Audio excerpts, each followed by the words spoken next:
Lord Shiva is the most glorious. And Purananam idam yatha. And of all the Puranas, the Srimad Bhagavatam is the ultimate.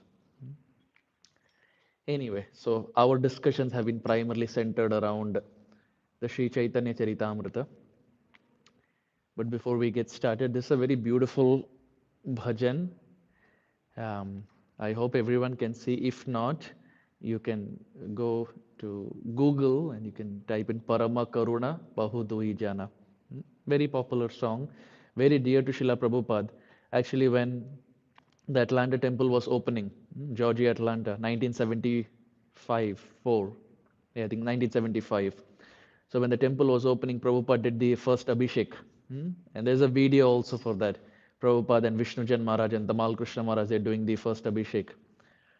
And Prabhupada installed, and Prabhupada sat on the Vyasasana. That Vyasasana is still there in Atlanta.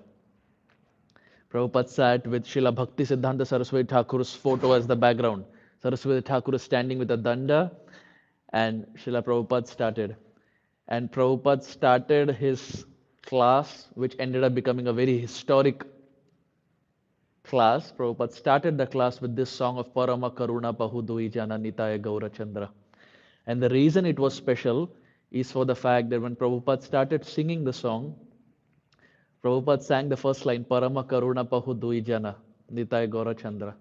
And he was so emotional and he got so ecstatic um, that he found it difficult to continue the song. It's a very famous, popular pastime of Prabhupada, where Prabhupada in Atlanta, Georgia, in the temple opening, sang this Parama Karuna Pahudvijan and could not continue. And it's not often that you see Prabhupada so emotional um, in a public setting. Maybe in a private setting, but not in a public setting. But Srila Prabhupada got so emotional that he found it very, very difficult to continue the song. So when he sang Parama Karuna Pahudvijana Nitaya Gaura Chandra, the first line, Srila Prabhupada was in tears and Srila Prabhupada said, Gauranga and Nityananda have come to your place. Please accept them. Chaitanya and Nityananda have come to Atlanta, Georgia. Please accept them with both your hands, both your arms. And then Srila Prabhupada somehow managed to continue the song. So the reason I wanted to stress on that point is of the various songs that Prabhupada sang, like Jai Radha Madhava, Gauranga Bolite Habe, etc. This was one special song that outrightly choked and made Srila Prabhupada extremely emotional. This song is written by a personality by the name Lochan Das Thakur. Lochan Das Thakur is one associate of Sri Chaitanya Mahaprabhu. Like we have Vrindavan Das Thakur, like we have Krishna Das Kaviraj Goswami, etc. Lochan Das Thakur is one associate of Chaitanya Mahaprabhu. It's interesting that Lochan Das Thakur, when he was small, during those days, they had this thing of child marriage. So Lochan Das Thakur was maybe about 5 years old when his better half got decided by his parents.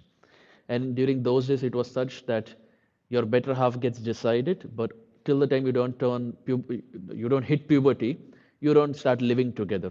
So the girl or the boy is decided so that from a small age you get into this mindset of not seeing any other man or not seeing any other lady as your better half. So now Lochan Das Thakur was young, and his quote unquote his wife got decided, and then eventually as he was maybe in his teens, he came and got introduced to Narahari Sarkar. Narahari Sarkar became his worshipable spiritual master, and Narahari Sarkar initiated him, and he became Lochan Das Thakur. Now the fascinating point is, when he became an adult, that is Lochan Das Thakur, the in-laws who were there of the girl, they came and they complained to Narahari Sarkar saying, what kind of disciple is this? You have accepted him and given him initiation, that's all okay, but he is living in your ashram as a brahmachari. When he was small, he was married to our daughter. So why don't you tell him? Because till the time you don't tell, he was not going to leave the house. He's not going to leave your ashram. Why don't you tell him to go and get married to our daughter? And after that, if he wants to practice bhakti, he can. But where will our daughter go? He has promised. So Narahari Sarkar said, yes, that is true. So he told Lochandas Thakur, you should go and you should get married to the girl and live as a grahastha. And then eventually, if life brings you back here at the service of Sri Guru, then you come back. So Lochandas Thakur did not want that. But because Gurudev instructed, he said, okay. And he went. So as he was going back to his village, he was going to meet his in laws. So when he was going back, he met a lady who was fetching water. Hmm. During the olden times, you see, you had those pond and you have to put the bucket inside and you have to fetch the water. So she was fetching water. So Lochandas Thakur, um, he went and he addressed her, my dear mother. So she turned around. Said, my dear mother, do you know where such and such family lives? I want to meet them. And that happened to be the address of the in-laws. He wanted to meet the in-laws. So that lady said, oh, you go straight, take a right, etc., and then you'll reach. He said, okay. And he went. And he went to the house, he met the in-laws, he was talking to them, and then he said, where is your daughter? I've come here to get married to her. Where is your daughter? And the in-laws who were there, they said, oh, she's coming, she's on the way. And lo and behold, it happened to be the same lady who was fetching water. So Lochandas Thakur looked and said, wait a minute, are you the wife? She said, yes, I am. Now, the sad point was, because they were so young, and as you age, your face changes and all those things, etc. So they were not able to recognize each other. So Lochandas Thakur said, I can't get married to you. So the in-law said, what do you mean you can't get married? It was fixed when you all were young. He said, yes, but I addressed her as mother. In my heart, I accepted her as mother, and someone whom I have accepted as mother, how can I change that and take her as my wife? जब मन में ये ठान लिया है कि ये मेरी माता के समान है, अब मैं उनको पत्नी का दर्जा कैसे दूं? Which made sense. So now it was a confusion where the in-laws didn't know what to do. They asked Lochandas Thakur, what do you want? He said, now that I've anyway seen your daughter as my mother, let me just go. Let me just go. You find someone else for your daughter. Let me just go back to Narahari Sarkar. They said, do whatever you want. Go. And Lochandas Thakur was so happy. He ran back to Narahari Sarkar and started serving him all his life. And that's where he wrote the song Parama Karuna Pahudui Jananitai Gaurachandra. Lochandas Thakur also wrote Chaitanya Mangal, glorification of Sri Chaitanya Mahaprabhu. Actually, Lochandas Thakur and Vrindavan Das Thakur wrote about Chaitanya Mahaprabhu at the same time. And both named their book as Chaitanya Mangal. Another confusion. So Chaitanya means Chaitanya Mahaprabhu and Mangal means auspiciousness. So that book that speaks about the auspicious pastimes of Chaitanya Mahaprabhu, or that book that provides auspiciousness to the readers, however you see it. Now, both named it Chaitanya Mangal. So then the Brajvasis and the Navadvipvasis who were there, they asked Vrindavan Das Thakur to change his book, the title of the book, to something else so that there's no clash. And Vrindavan Das Thakur named his book to Chaitanya Bhagavat. Why? Because Vrindavan Das Thakur is Vedavyas. That Vyasadev, that Vedavyas who wrote Srimad Bhagavatam, now ended up writing Chaitanya Bhagavatam or Chaitanya Bhagavat. So in this way, there was no confusion.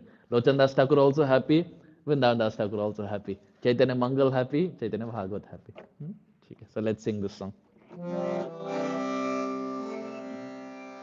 Parama Karuna Pahuduhi Jana Nitai Gaurachandra Parama Karuna Dui Jana Nita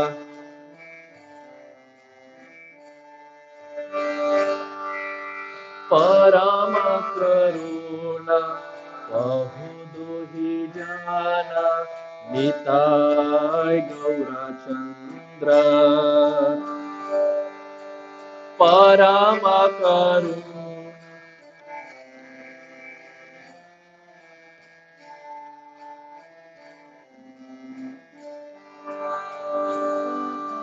Shava Avatara Sara Shiromani केवल आनंद कंद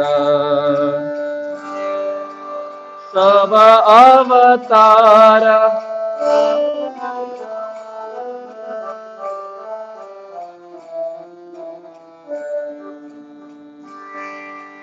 भजो भजो भाई चैतन्य निताय सुदृढ़ विश्वास कोरी भजो भजो भाई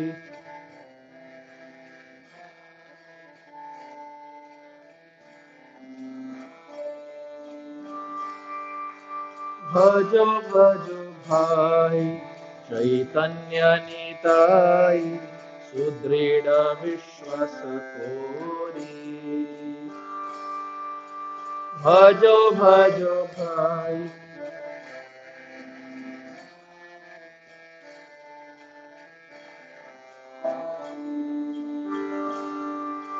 विषया छाड़िया सेरा से मजिया मुखे बोलो हरि हरि विषया छाड़िया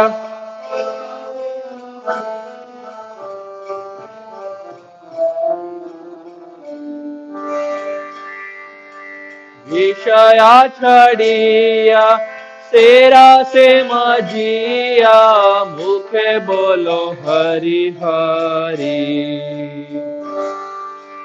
विषया छड़िया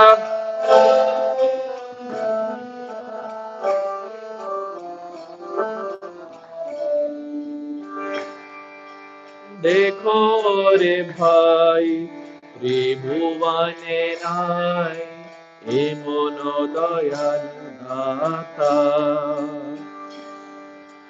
देखो रे भाई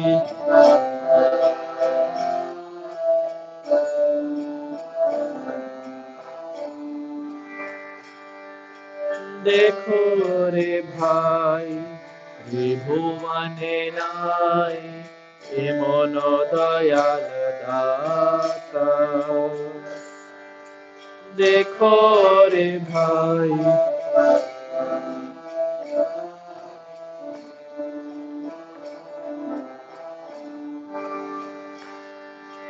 पशु फाकी जोरे पाषाण बिदारे सुने जार गुण गाथा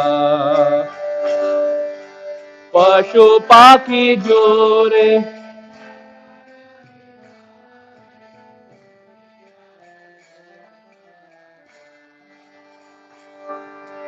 पशु पाखी जोरे पाषाण बिदारे सुने जार गुण गाथा पशु पाखी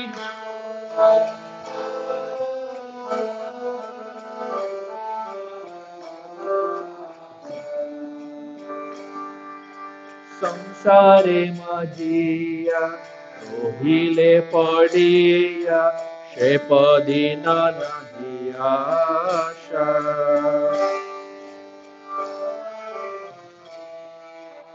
रोहिले पड़िया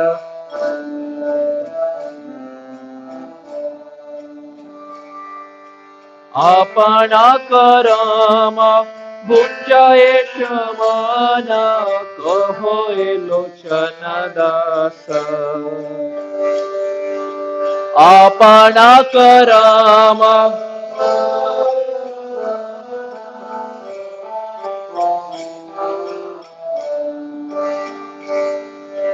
अपना करम गुंजाए समान कहो लोचन दास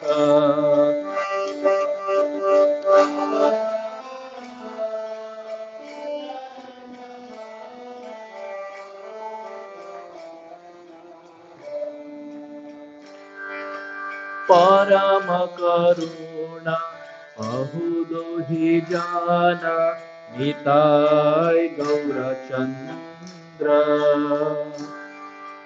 परम करुणा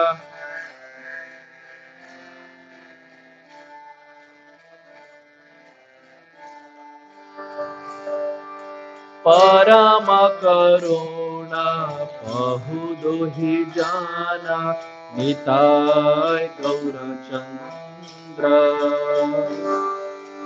परम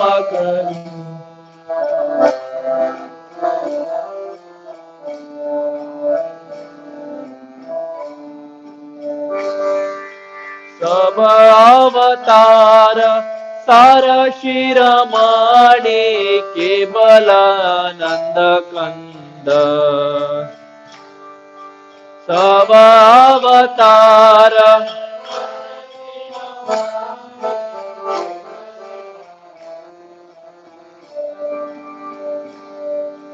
सब अवतार सार शिरमणि केवलानंद कंद सब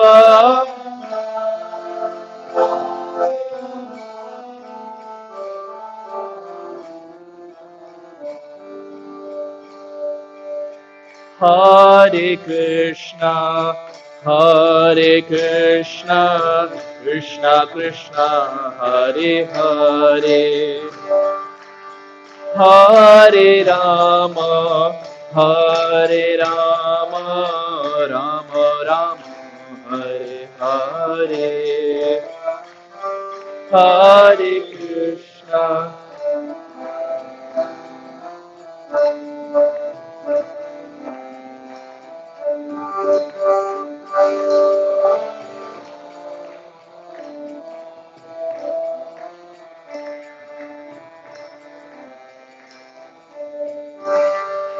Hare Krishna, Hare Krishna, Krishna Krishna, Hare Hare, Hare Rama, Hare Ram, Rama Rama, Hare Hare.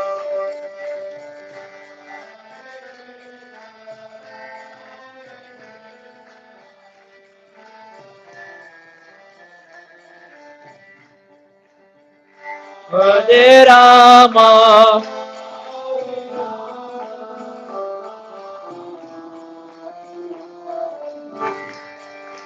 Hare Krishna, Hare Krishna, Krishna Krishna, Hare Hare, Hare Ram, Hare Rama, Rama Rama, Hare Hare, Hare Krishna,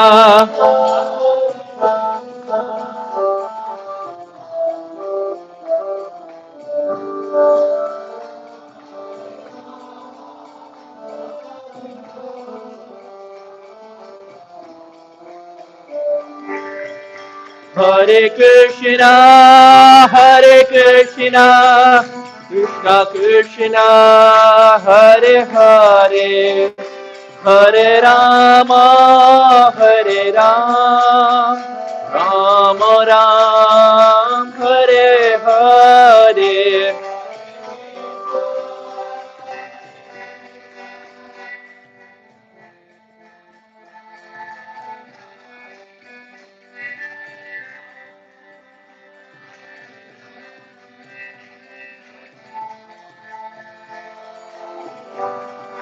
Hare Krishna, Hare Krishna, Krishna Krishna, Hare Hare, Hare Ram, Hare Rama, Rama Ram, Hare Hare.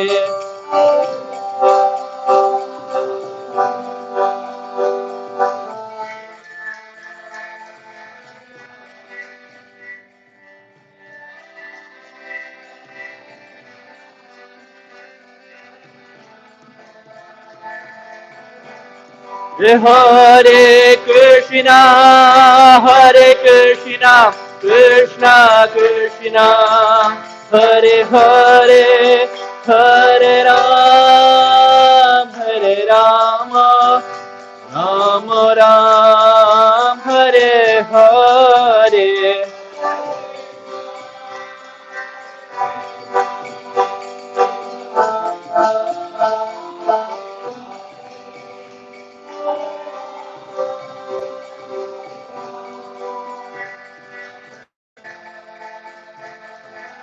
Hare Krishna, Krishna Krishna, Hare Hare, Hare Ram, Ram Ram, Hare Hare.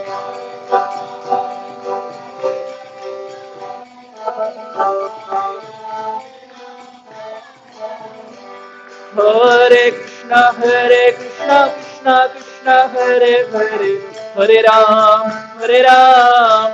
Ram, Hare Hare.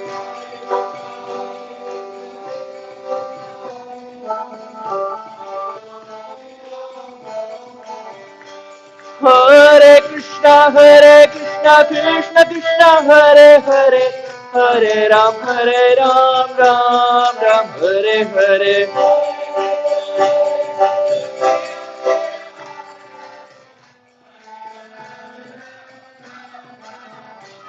Hare Krishna, Krishna Krishna, Hare Hare, Hare Ram,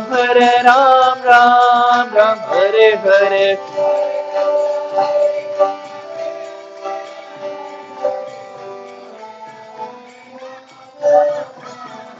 Hare Krishna, Krishna Krishna, Hare Hare, Hare Rama, Rama Rama, Hare Hare.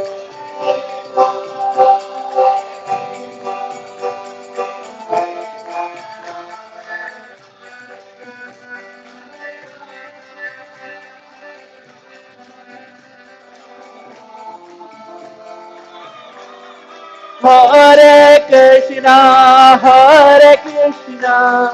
Krishna Krishna, Hare Hare, Hare Rama, Rama Rama, Hare Hare.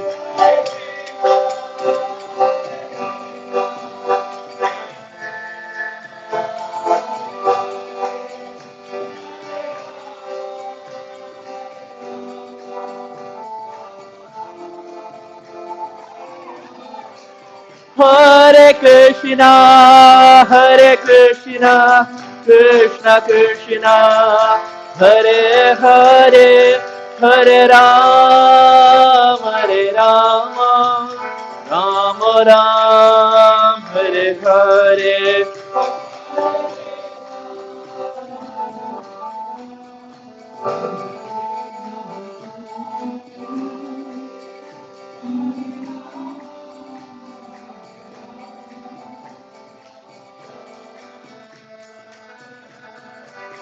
Hare Krishna, Krishna Krishna, Hare Hare, Hare Rama, Rama Rama, Hare Hare, Hare Krishna.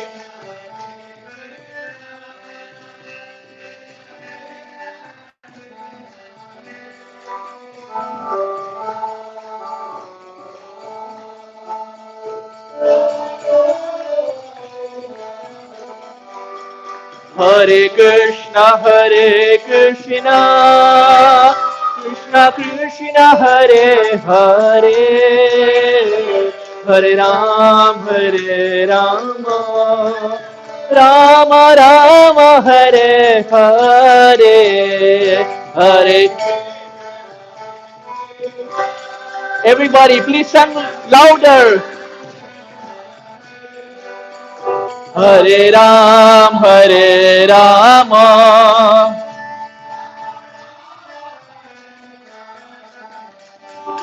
Hare Krishna, Krishna Krishna, Hare Hare, Hare Rama, Rama Rama, Hare Hare. Krishna.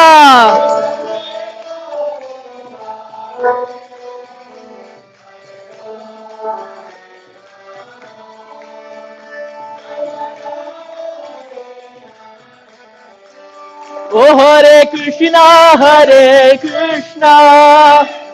Krishna Krishna Hare Hare, Hare Ram,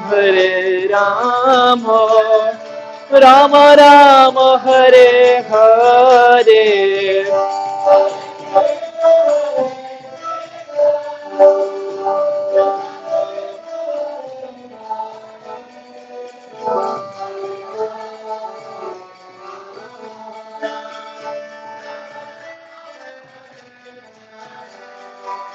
Oh Hare Krishna,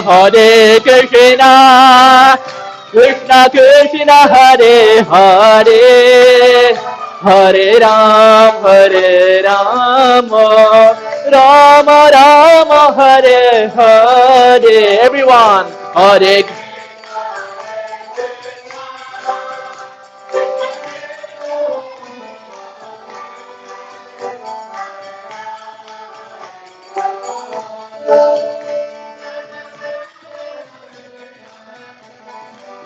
Oh Hare Krishna, Krishna Krishna Hare Hare, Hare Ram, Rama Rama Hare Hare, Hare Krishna.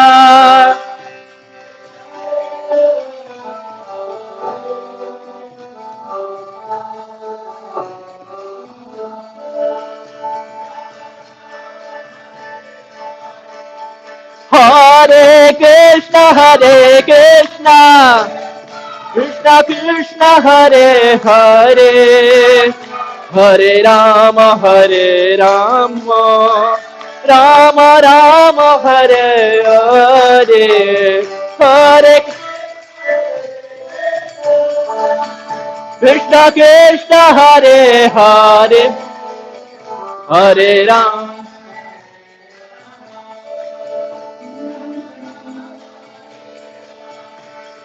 Hare Krishna,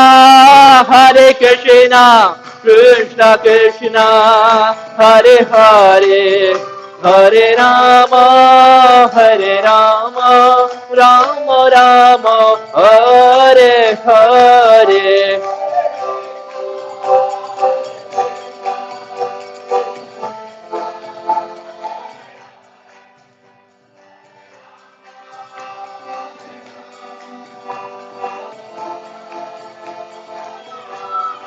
Jaya Radha Nila Madhav Radha Nila Madhav Shri Radhe.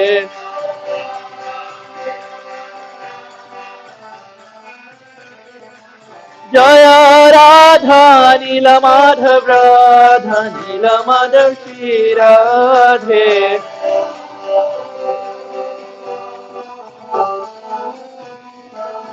Jaya Krishna Balaram, Krishna Balaram, Jai Jai Krishna Balaram.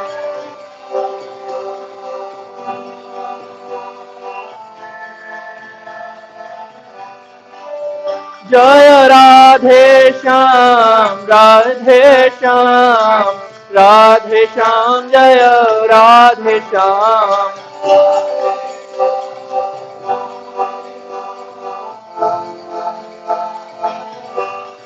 Jaya Vrindavana Dham, Jaya Vrindavana Dham.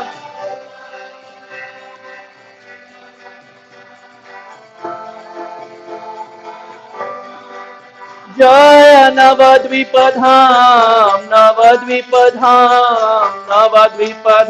Jaya Navadvipadham.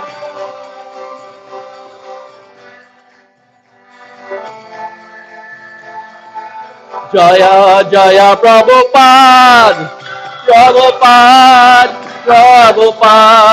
Jaya Prabhupada.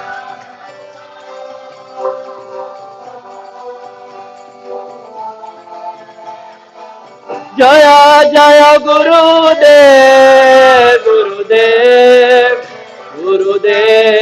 Jai Gurudev.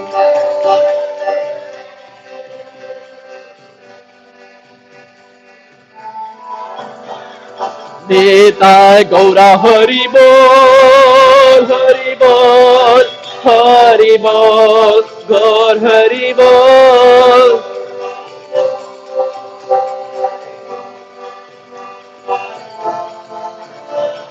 Nitai Gaura Hari Bol, Hari Bol, Hari Bol, Gaur Hari Bol.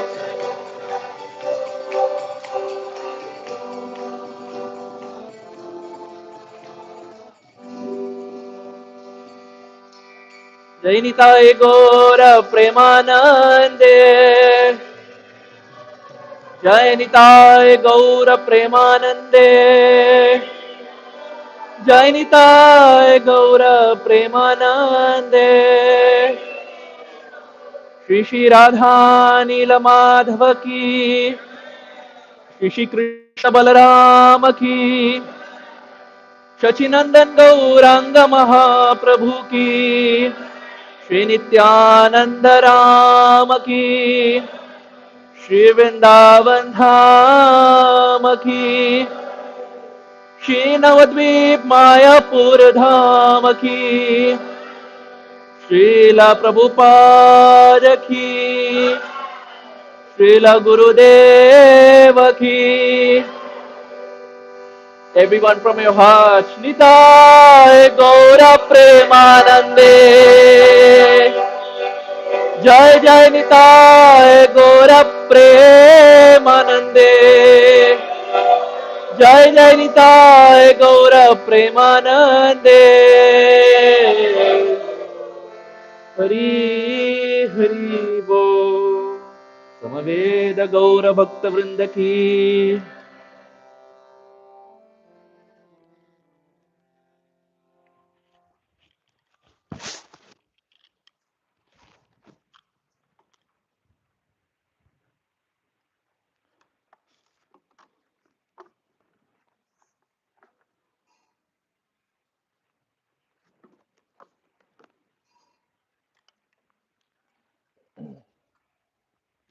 Hare Krishna.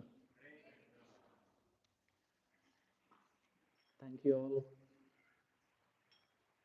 for being here and for so lovingly and loudly chanting the Hare Krishna Mahamantra. To be very honest, if I have to say from my heart, I didn't want the kirtan to end. I just wanted to continue, but katha bhi karna hai. We have our class also to do, but thank you all. When the audience is so enthusiastic and energetic, then that's the best ingredient that Harinam Sankirtan can have. So once again, thank you all for being here on a Saturday evening to chant and pray and to inspire me with your very kind presence. Please very kindly accept my humble obeisances. Vansha kalpatarobhyascha kripa sindhubhya evacha patitanam pavanebhyo vaishnavebhyo namo namaha. Let us chant the Mangalacharan prayers, also called as the invocation prayers. Seek auspiciousness from our spiritual superiors like Srila Prabhupada, and then get started in our today's discussion. If you have these prayers memorized, kindly chant along.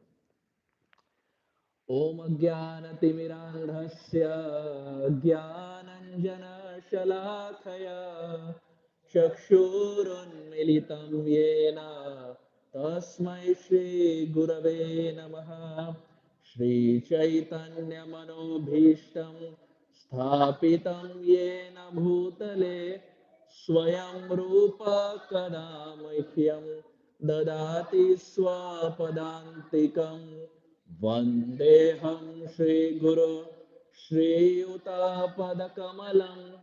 श्रीगुरोन् वैष्णवांश्च श्रीरूपं साग्रजातां सहगणा रघुनाथान्वितं तं सजीवं साद्वैतं सावधूतं परिजनसहितं कृष्ण चैतन्य देवं श्री राधा कृष्ण पादान् सहगणा ललिता श्री विशाखान्वितांश्च हे कृष्णा करुणा सिंधु दीनबंधो जगत्पते गोपेश गोपिका कांत राधा कांत नमोस्तुते तप्त कांचना गौरांगी वृन्दावनेश्वरी वृषभानुस्तुते देवी प्रणमामि हरिप्रिये नमो विष्णुपादाय कृष्णप्रेष्ठाय भूतले श्रीमते भक्तिवेदान्त स्वामिनेति नामिने नमस्ते सरस्वती देवे गौरवाणी प्रचारिणे निर्विशेषा शून्यवादी पाश्चात्य देशतारिणे जय श्री कृष्ण चैतन्य प्रभु नित्यानंद श्री अद्वैत गदाधर श्रीवासादि गौर भक्त वृंद everyone Hare Krishna Krishna Krishna Krishna Hare Hare Hare Ram Ram Ram Hare Hare Hare Krishna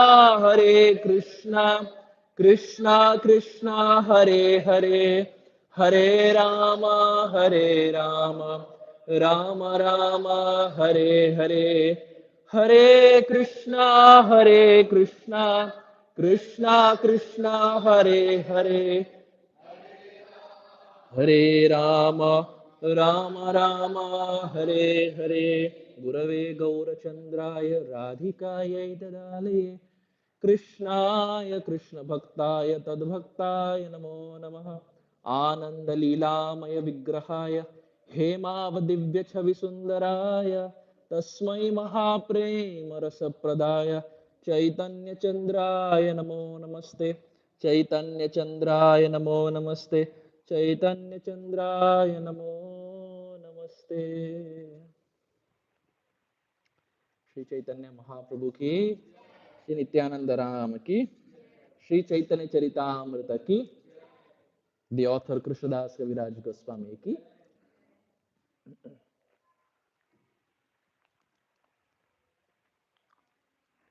in our discussions till now we have been we have reached the point of the Madhyalila of the Chaitanya Charitamrita, which is the middle section of Chaitanya Mahaprabhu's journey. As we have mentioned in the past, that the age of 24 to 30 of Sri Chaitanya Mahaprabhu, that is post sannyas, is what the Madhyalila comprises of. The Adilila is primarily the childhood pastimes or the first 24 years, and the Madhyalila is the 6 years, that is 24 to 30. But even though it is only 6 years, it is the most voluminous of Adilila, Madhyalila, and Antilila. And then 30 to 48, which is the last 18 years, comprises of the Antilila or the final phase of Gauranga Mahaprabhu. That's how the Chaitanya Charitamrita is split. In our previous discussion, in our last class, we have been discussing this point of how Sri Chaitanya Mahaprabhu has been on a pilgrimage. He has been going to different places. Who remembers what we discussed last time? Where was Chaitanya Mahaprabhu? What he did? Anyone?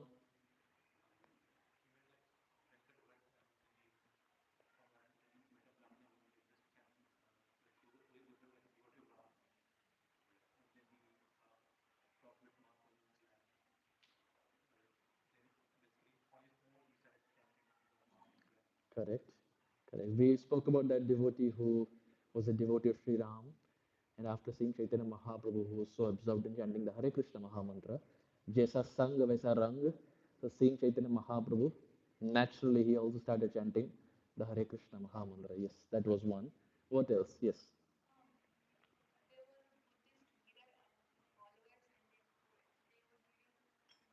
correct.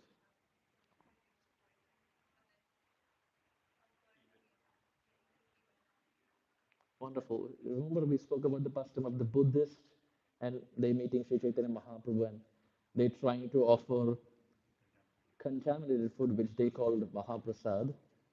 and then the bird comes, and then the story unfolds later. And eventually, they surrender to Sri Chaitanya Mahaprabhu, understanding his excellence. Wonderful. What else?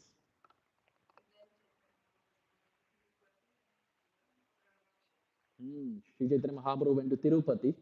We mentioned that, and Sri Ranga, which we will discuss in our today's class. What else? और क्या discuss किए? Hmm. Yes, he defeated other philosophies. We said this that different categories of people came, and there is a big list that Chaitanya Charitamrita mentions, and Chaitanya Mahaprabhu defeated them as far as Tattva, Siddhanta, scriptures are concerned. Wonderful. Thank you, Prabhu. What else?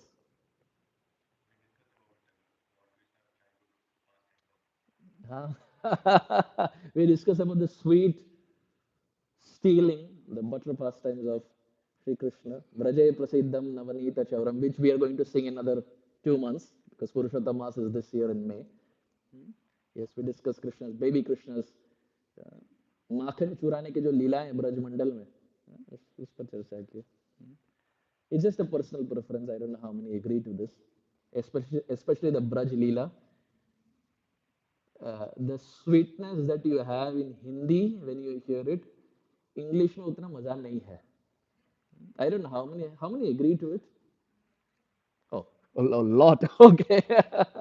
Hindi का अलग मजा है ना. अंग्रेजी में ऐसे कई सारे शब्द हैं जो जिसका it doesn't like रस में. हाँ, जैसे मेरे महाराज जी जो है वो हिंदी में कथा करते हैं, तो एक क्लास में बोल रहे थे, अरे वो इतना बेवकूफ है, इतना मूर्ख है, इतना बेवकूफ है. Now how do you translate that to English? Like it doesn't it, there's no justice. Hindi has its own sweetness, especially Braj लीला की जो कथा है वो हिंदी में अलग मजा है. Of course, it's a personal opinion. It's not a shastric statement, but it's just a personal opinion. ठीक है, what else we discuss? Anyone? Yes.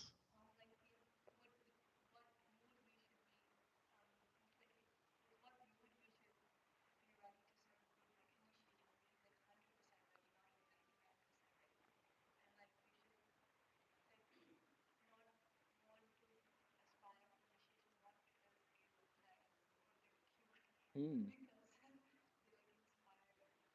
Right, we spoke about Diksha. We ended the class with Diksha as to how does a living entity start his search in finding Sri Guru. It is not by popularity, name, fame, recognition, height, weight, looks. It's none of these things because these are material qualities, and Sri Guru is not subject to these qualities. So, what is it that the disciple should be ideally looking for when he or her is in search of Sri Guru? Wonderful. So that's the point where we ended. Anyone else remembers anything that you want to share? One good thing is when we have notes written in the book, we tend to remember much easier.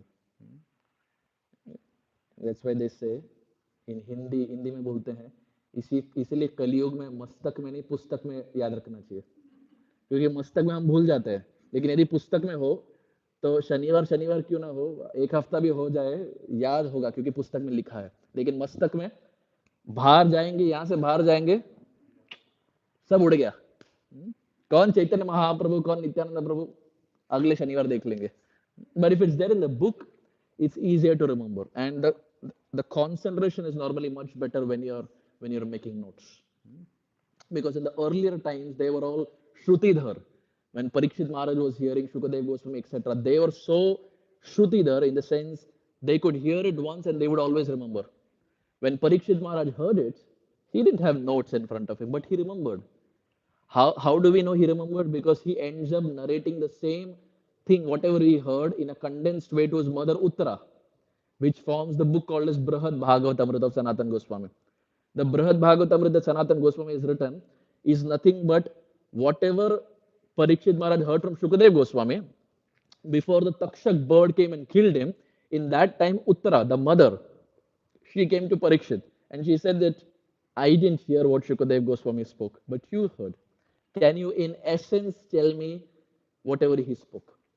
So Parikshit Maharaj at that time, in essence, he speaks all that he heard from Shukadev Goswami. That book is nothing but the Brahat Bhagavatamrita. Likewise, we see Shukadev Goswami heard it from Vyasadeva. They heard it once, but he was so eloquent enough that he heard it once and was able to deliver it to a jam-packed assembly. When Shukadev Goswami spoke, it was not just Parikshit Maharaj in the audience. There was Narad Muni, Parashara Muni, Vyasadeva, Jaimini Rishi, Angira Rishi. So many were present. And it's not that they were, उन्हें कुछ पता नहीं था. They were all very scholarly personalities. Vyasadeva is the personality who was written. It's very interesting, you see, that the person who has written the scriptures, he's sitting in the audience and hearing. How many times do you see that? He is sitting in the audience, the book that he himself has written, which proves the point that sometimes we think, Putana का लीला, अरे ये पता है, अगासुर ये पता है, बकासुर पता है, शकटासुर अरे बहुत बार सुना है, महाभारत अरे 2-3 बार देखा है हॉटस्टार में. The mindset that we derive or the mindset that we have is ये पता है, ये सुनने की आवश्यकता नहीं है, हमें पता है यार, ये क्या हमें सिखाएगा, ये हमें ऑलरेडी पता है. But Vyasadeva, who actually wrote the scripture, he was so humble enough to sit and hear as if he's hearing for the first time. It's not just the author. I'll give you another example. We are not just talking about human-like personalities. Even Krishna is eager to hear his own pastime. What's the praman? Jagannath. How did the pastime of Jagannath unfold? It was Krishna who was hearing his own Vrindavan Katha from Mata Rohini. He has done his own pastimes. He knows it better than anyone else. But Krishna himself is eager to hear his own Katha, which proves the point that even if we have heard these pastimes are nityam. They should be heard again and again, because every time the living entity hears, he derives a newer meaning that he didn't get earlier. And every time Krishna enters to the ear, there is purification in the heart. It is like saying when Krishna is there at the door, it's almost like saying, oh, Krishna, I've met you before. Close the door. Would we do that? No. Anytime Krishna is there at the door, we'll open. Even if we know the personality, you still open the door. Similarly, the ear is that door. And Krishna is that Krishna Katha. Even though that Krishna Katha has entered our heart in the past, every Saturday, every Friday, every Sunday, whatever, still we give entry to that Krishna, because anytime Krishna enters inside, Krishna clears the contamination. In the Mahabharata, it is explained. We were hearing when Prabhuji and I, we were coming in the car, we were hearing that in the Mahabharata, Bhagavatam explains actually very beautifully in the 3rd canto, that the battlefield of Kurukshetra was such that when Krishna and Arjuna were there in the chariot, when Krishna was driving the chariot, the opposition party were there. And it is Bhagavatam explains that all of them who were there in the battlefield, all of them got the Supreme Lord. Why? Because when they saw the beauty of the Supreme Lord, they were so enamored. इतने मंत्रमुग्ध हो गए भगवान को देखकर. They are the enemies. But looking at Krishna, their jaws dropped. How can someone be so beautiful? Nayana Abhirama. Bhagavatam explains Krishna is Nayana Abhirama. He is the delight for the eye. Srimati Radharani one time went to Krishna and she said, Krishna, I have one request for you. Krishna said, what is it? Srimati Radharani said, never look at yourself in the mirror. दर्पण है ना, आईना. हे प्रभु, एक विनती है. क्या विनती है? आप आईने में अपने आप को मत देखिए. Krishna says, why don't you want me to look at the mirror? Srimati Radharani says, because I fear that if you look at the mirror, you will never again look back at me. Who is saying Srimati Radharani? Now Srimati Radharani is very beautiful. Sripad Aindra Prabhu would say, the Praman is Aindra Prabhu. Sripad Aindra Prabhu would say, if you see Krishna, when we say we are seeing Krishna, we're talking about seeing Krishna face to face. Aindra Prabhu would say, if you see Krishna, you would faint. If you see Srimati Radharani, you will die. Aindra Prabhu would say, Radharani is so beautiful, you will not be able to take it. 440 volt का झटका होता है ना. Aindra Prabhu would say, Radharani is so beautiful, she is 10 million times more beautiful than Krishna. She is 10 million times more artistic than Krishna. She is a million times more expert in everything than Krishna. She can play the flute better than Krishna. He who's Venudhari, he who's Murlidhar, he gets defeated when Srimati Radharani plays the flute. That Radharani tells Krishna, my dear Krishna, आप दर्पण में मत देखिए, आईने में मत देखिए, क्योंकि हमें ये डर है. I have this fear, you will never again look back at me. So if Radharani is saying this, imagine what is the uh, situation of Duryodhan, Dushasan, and all of these Kauravas. Nayana Birama. And now when they're enamored by the beauty of Krishna, as they're looking at Krishna and they're completely absorbed, they've forgotten that they're a Kshatriya, they're meant to remove the bow and arrow and fight. They have forgotten that what their dharma is. As they're looking at the beauty of Krishna, Partha Arjuna takes the arrow and he shoots the arrow. Parthastra Puta Padamaparasya. The Bhagavatam says, when Arjuna Parth, the son of Pritha, Kunti, when he shoots the arrow, his arrows are not normal. Why? Parthastra Puta. Puta means pure. She is called Putana. Why Putana? Puta means pure, Na means na. जिसमें रत्ती भर का भी शुद्धता नहीं है. Who does not have any amount of purity is Putana. नाम में है Putana. Sanskrit is a very interesting language. There is a reason why in traditional Bharat, in India, the names were all devotional. All the names you see, north side, south side, east, west, names traditionally are very, very devotional. Parthastra Puta, when Partha shoots the arrow, at a time when the opposition army is enamored looking at Krishna, that arrow goes inside out, and because it is Puta, it is pure, Padmapurasya. परम पद प्राप्त हो जाता है. They get the supreme lord. What have they done? They just looked at the form of Krishna. In fact, one acharya writes, we were hearing this while coming in the class. One acharya writes, he says that actually the demons are better than all of us. Controversial statement. He writes, actually the demons, जो दानव है ना, हमसे better है, हमसे बढ़कर है. क्यों? He writes, because they did activities, even though they were bad, they did activities that brought the Supreme Lord down to this world. And while they were dying, they saw Krishna face to face. We have no guarantee whether we will see Krishna at the time of departure. That Acharya writes, all glories to the demons who had the good fortune of seeing Krishna face to face while departing this world. That doesn't mean we follow in the footsteps of the demons. But it's a way of expressing that हमसे सब बढ़कर है, जो दानव भी है, like Duryodhana, etc. They are superior than me. It's a humble way of presenting. Srila Gaur Govinda Maharaj would say that a devotee should be so humble that if in a congregation, if devotees' names are written on a piece of paper, Srila Gaur Govinda Maharaj would say that my name should be the last.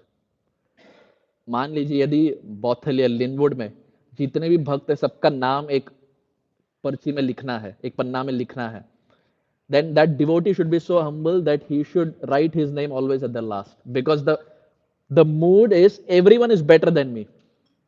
हमसे सब बेहतर है, जो बच्चे भी है वो भी हमसे बेहतर है, जो बड़े हैं वो तो है ही. So Gaur Govinda Maharaj would say devotee should cultivate that humility that everyone is superior than me except me.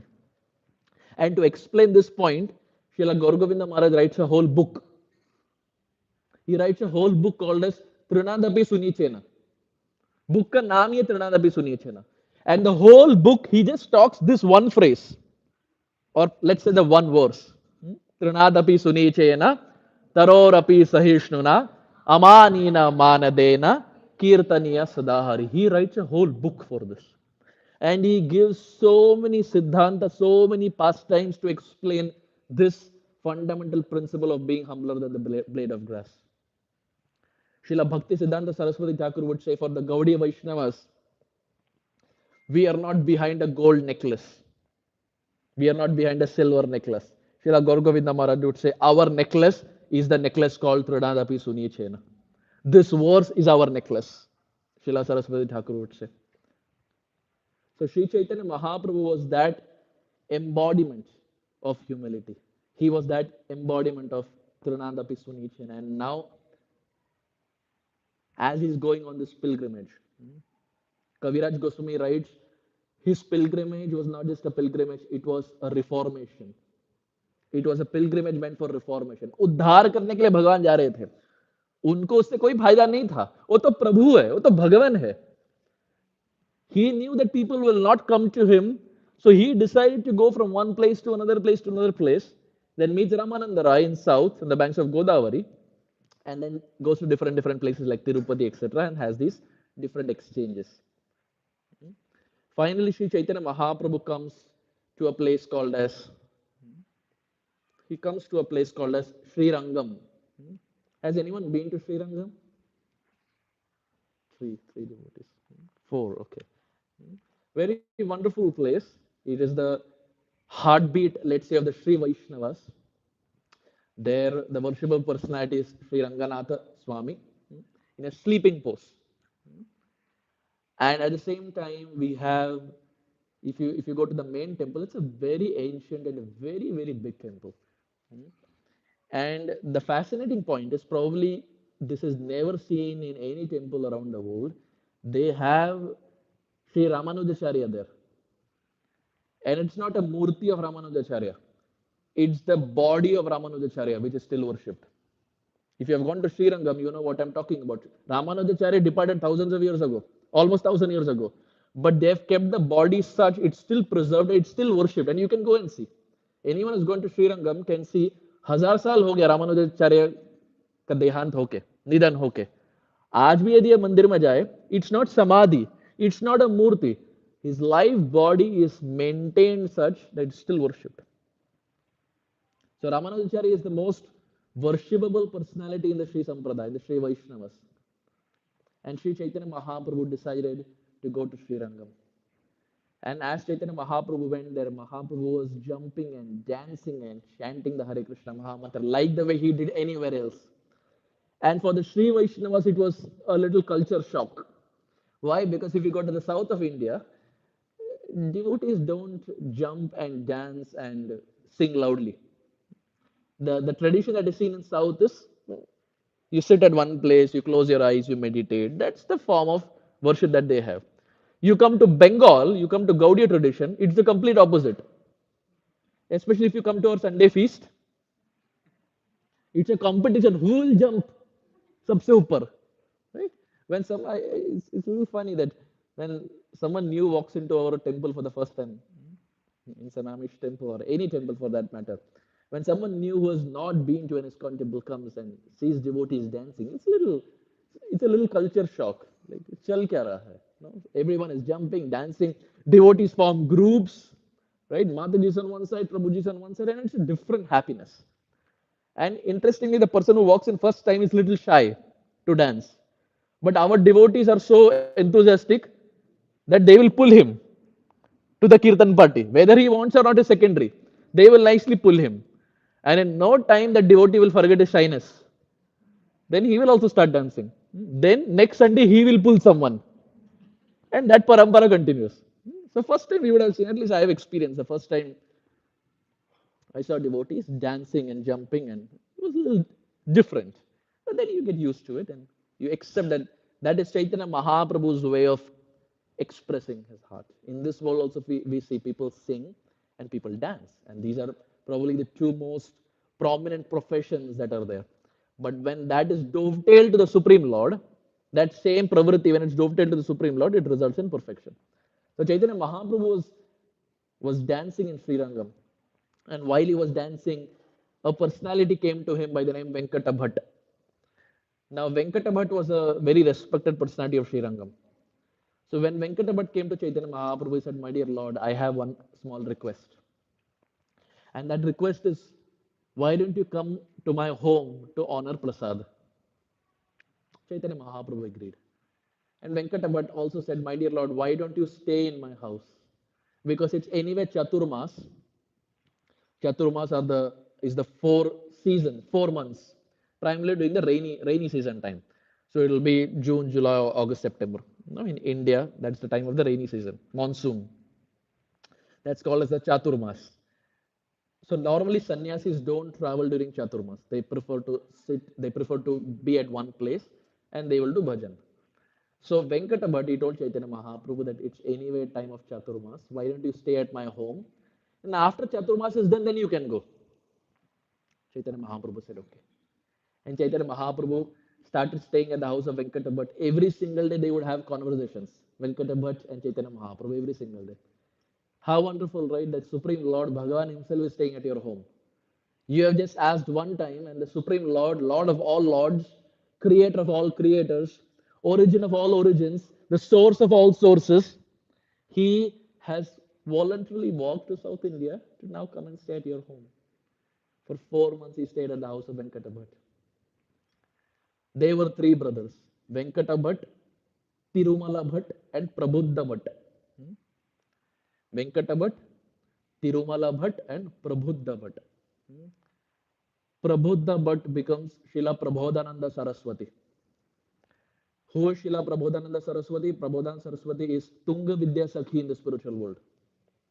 That Tunga Vidya Sakhi comes as Prabodhananda Saraswati, who, before entering into the Gaudiya Vaishnavism, was Prabuddha Bhatt, one of the brothers of Venkata Bhatt in Srirangam. Venkata Bhatt, Tirumala Bhatt, and Prabuddha Bhatt. Venkata Bhatt's son is Gopal Bhatta or Gopal Bhatta Goswami. The Gopal Bhatta Goswami, one of the six Goswamis, Jayarupa Sanatan Bhatta Raghunath, Sri Jiva Gopal Bhatta Dasa Raghunath. The Gopal Bhatta Goswami whom we worship originally is from the south, Srirangam, Sri Vaishnava, the son of Venkata Bhatt, in whose house Chaitanya Mahaprabhu now stayed. So that's the way the pastime is flowing. Now you can imagine the young Gopal Bhatta who was only 7 or 8 years old. Every single day he was in the association of Chaitanya Mahaprabhu. So the samskaras, how strong it will be when you're seeing not just the sadhu, but you're seeing Bhagavan every single day for 4 months, day in and day out. When Chaitanya Mahaprabhu was staying there, he would go and take bath in Kaveri river. In Srirangam you have Kaveri. So Mahaprabhu would take bath in Kaveri. And young Gopal Bhatta would wait for Mahaprabhu to finish his bath, and when Mahaprabhu would finish his bath, Gopal Bhatta would give the cloth through which Mahaprabhu would dry himself. So from a very small age, Gopal Bhatta saw Chaitanya Mahaprabhu, and that's how the transition eventually happened to go to Vrindavan Dham, and then Radharaman came from his heart, so to say. So now, as Chaitanya Mahaprabhu was staying there, he would go to the Srirangam temple also every day. And every devotee of Srirangam would call Chaitanya Mahaprabhu home for prasada. So Chaitanya Mahaprabhu, every single day would go to different houses to accept prasadam. But Kaviraj Goswami explains still after the end of 4 months, there were still devotees who did not get the opportunity to serve Chaitanya Mahaprabhu. Because the waiting list was so much, Chaitanya Mahaprabhu in a day could go to only one house. And in 4 months, you can imagine, 4 months is what? 120 days. 120 days, Mahaprabhu every single day went to different houses to accept prasadam. Still, there were devotees who were unhappy. Why? Because Mahaprabhu did not come to their home. So they were waiting that, my dear Lord, next time when you come, we will be able to serve you. So Sri Chaitanya Mahaprabhu, in that visit, when one time he went to the temple, he saw a Brahmana. And this Brahmana, very famous story, was studying the Bhagavad Gita. And as he was studying the Bhagavad Gita, it is generally understood and mentioned that he was illiterate. उतने पढ़े लिखे नहीं थे. So he was keeping the Bhagavad Gita upside down. That's the general understanding. And he had not studied much. So Chaitanya Mahaprabhu went to him, and he was whatever he knew little, he was studying the Gita and he was crying. So Chaitanya Mahaprabhu looked at him and said, which chapter of the Bhagavad Gita is making you cry? How many have done Bhakti Shastri or studied Bhagavad Gita? At least once. Which was the chapter Sia that made you cry? Anyone? Any chapter that made us cry? Anyone? Including myself. It's Bhagavad Gita is a very philosophical book, right? Action in action, inaction in action. Fourth chapter Bhagavad Gita. Fruitive action. Different terminologies that are there. There's no chapter that practically makes you cry, at least in, let's say, our state. Chaitanya Mahaprabhu looked at him and said, which chapter is making you cry? So he said, my dear Lord, not single chapter, the whole book. Mahaprabhu said, Acha, whole book? Please enlighten. Please speak more. He said, my dear Lord, I don't know to read. हमें उतना कुछ ज्ञान नहीं, हम अनपढ़ है प्रभु, हम अनपढ़, हमने कुछ पढ़ाई नहीं की है, हमें कुछ नहीं पता. तो चैतन्य महाप्रभु से आप बैठे क्यों हैं फिर? गीता का कौन सा अध्याय, कौन सा श्लोक है, कुछ तो बताइए जिसके कारण नेत्रों से ऐसे झरझर झरझर आंसू बह रहे हैं. He said, my dear Lord, विप्र कहे मूर्ख आमी अर्थ नाही जानी. विप्र मीन्स ब्राह्मण, ही इज अ ब्राह्मण. विप्र कहे मूर्ख आमी, माय डियर लॉर्ड, हम मूर्ख है, हम अनपढ़ है. विप्र कहे मूर्ख आमी अर्थ नहीं जानी, इसका क्या अर्थ है हमें नहीं पता. तो महाप्रभु बोलते तो रो क्यों रहे हो? शुद्ध अशुद्ध गीता पढ़ी, गुरु आज्ञा मानी. हमारे गुरुदेव ने आज्ञा दिया है. My Gurudev gave me N order, study Bhagavad Gita. I am fulfilling his order. I don't know to read, I don't know anything my dear Lord. शुद्ध अशुद्ध गीता पढ़ी. I don't even know whether my understanding is correct. My Gurudev gave me an instruction, I am just following it. The best example of Guru Nishtha. The best example. Oftentimes, if this instruction was probably given to us, we will think, no, but Guru Maharaj, I have not studied. First, let me study English language, then I will do this, so on and so forth. But here was someone, the Guru's instruction came, and as Srila Prabhupada said, with the instruction of Sri Guru comes empowerment. When Sri Guru gives an instruction, the empowerment comes along with that. When Saraswati Thakur gave an instruction to Prabhupada, preach in English language, there were so many disciples of Saraswati Thakur who were capable enough. So many knew English language. I would highly recommend, if you go to YouTube, there is one video, an hour and 7 minutes, 1 hour, 7 minutes. It is called Srila Bhaktisan Saraswati Thakur, the Universal Teacher. It is a phenomenal video. It's a phenomenal video. No nonsense, straight history of Saraswati Thakur and how he struggled. Srila Saraswati Thakur had a deep burning desire to spread the movement of Chaitanya Mahaprabhu far and wide. Because Mahaprabhu had said, Prithivite ache jadi nagaradi gram sarvatra prachar hoibe mora naam. Mahaprabhu had said that my name will be spread in every town and village. Saraswati Thakur built 64 Gaudiya Mats, which was phenomenal, which is still glorious and it's still expanding. Srila Saraswati Thakur sent 2 of his disciples outside of India to preach. One to UK and one to Germany. The one disciple went to UK. He tried to preach. He clicked photos with the queen, with the prince, and different dignitaries who were there, and came back with not much result. And Saraswati Thakur, mind you, had sponsored the trip back and forth. The personality who had went was a sannyasi. There was another sannyasi Saraswati Thakur had sent, his disciple, to Germany. He went to Germany. He brought back 2 Germans to Navadvip. Of that, one again went back. One stayed and became a disciple of Saraswati Thakur. So, of the disciples of Saraswati Thakur who had gone out for preaching, only one person, white-bodied, only one person became a devotee. That's it. And Saraswati Thakur departed this world on 1st of January 1937. Can I tell you something interesting?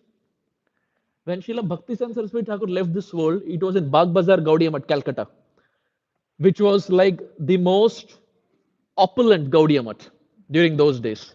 Just like we have our TOVP, Vedic Planetary, which is going to be the biggest temple of ISKCON, world over, let's say. Bagh Bazar Gaudiya Math of Saraswati Thakur was where he left this world 1st January 1937. He left this world at 5:30 in the morning. You know what was the interesting part? When Saraswati Thakur left this world, all the clocks of that Gaudiya Math stopped at 5:30 in the morning. All the clocks stopped. You can read this in Bhakti Siddhanta Vaibhava of Bhakti Vikas Maharaj. And it is there in that video also. It's a very famous story. When Saraswati Thakur left, it was like an end of an era that all clocks of Bagh Bazaar Gaudiya Math stopped at 5:30 unanimously. And everyone were thinking Chaitanya Mahaprabhu made the prophecy that his name will spread in every town and village. How will that happen? In India, it has happened.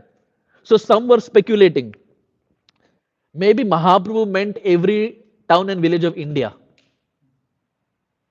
Maybe he meant India and India में तो हो गया तो इसके आगे शायद होगा नहीं. All the disciples were speculating. And at that time, our Abhay Babu was a grahastha. He was nowhere in the picture, dear devotees. No one had even thought that he is going to be the next Senapati Acharya. There were big sannyasis. There were big personalities who had got so much association of Saraswati Thakur. Our Abhay Babu was nowhere in the picture. He was a grahastha. He was having Prayag pharmacy business. He was having 5 children. One of the child of Srila Prabhupada was a special child. To the extent he would eat from the trash cans of Calcutta. The next time we say, अरे वो प्रभुपाद थे वो कर लिए, उनके जीवन में भी कठिनाई बहुत सारी थी.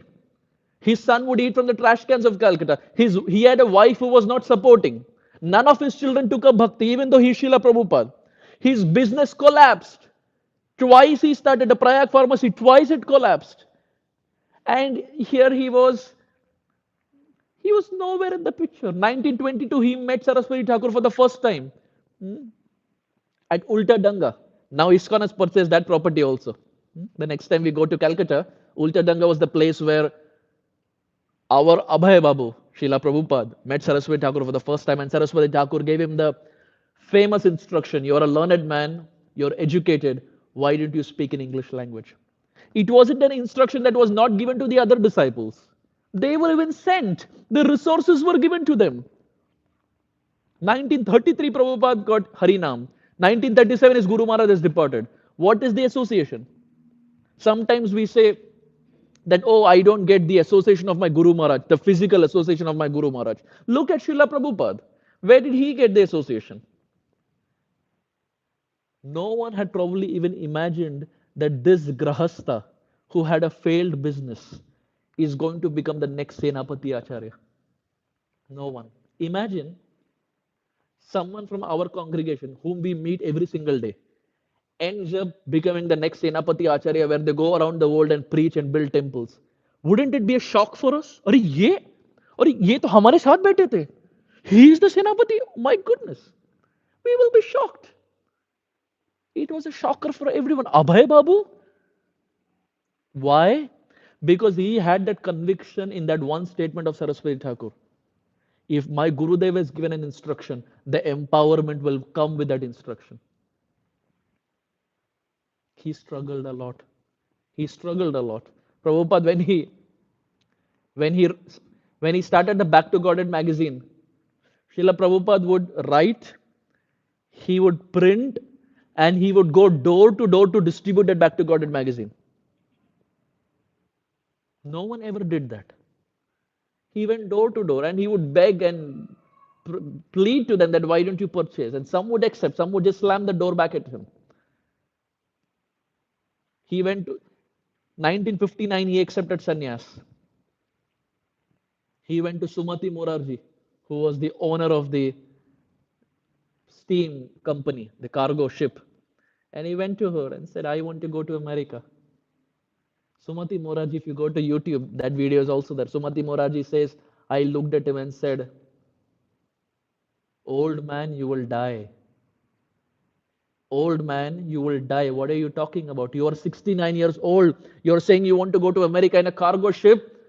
आप बूढ़े हैं, आप मर जाएंगे. This is the same line she said. आप बूढ़े हैं, आप मर जाएंगे. आप शांति से या ब्रज मंडल में रहिए, देह त्याग कीजिए. कहाँ विदेश जाना है आपको इस उम्र में? Srila Prabhupada said, no. This is the only instruction my Gurudev gave me. And even if I depart this world in America, that will be my battlefield where I am departing this world. Just like the Kshatriyas or the warriors depart their body in battlefield and get Krishna. Srila Prabhupada said, preaching is my dharma. And if I depart in the battlefield called America, so be it. But I cannot leave my body without fulfilling the instruction of my Guru Maharaj. The rest is history. The rest is history. In a matter of less than 1 year, 1965, September 1965, Prabhupada lands at Boston Harbor. 1966, June, we have Shri Shri Radha Govind Temple in New York, Brooklyn. The first temple on an American soil.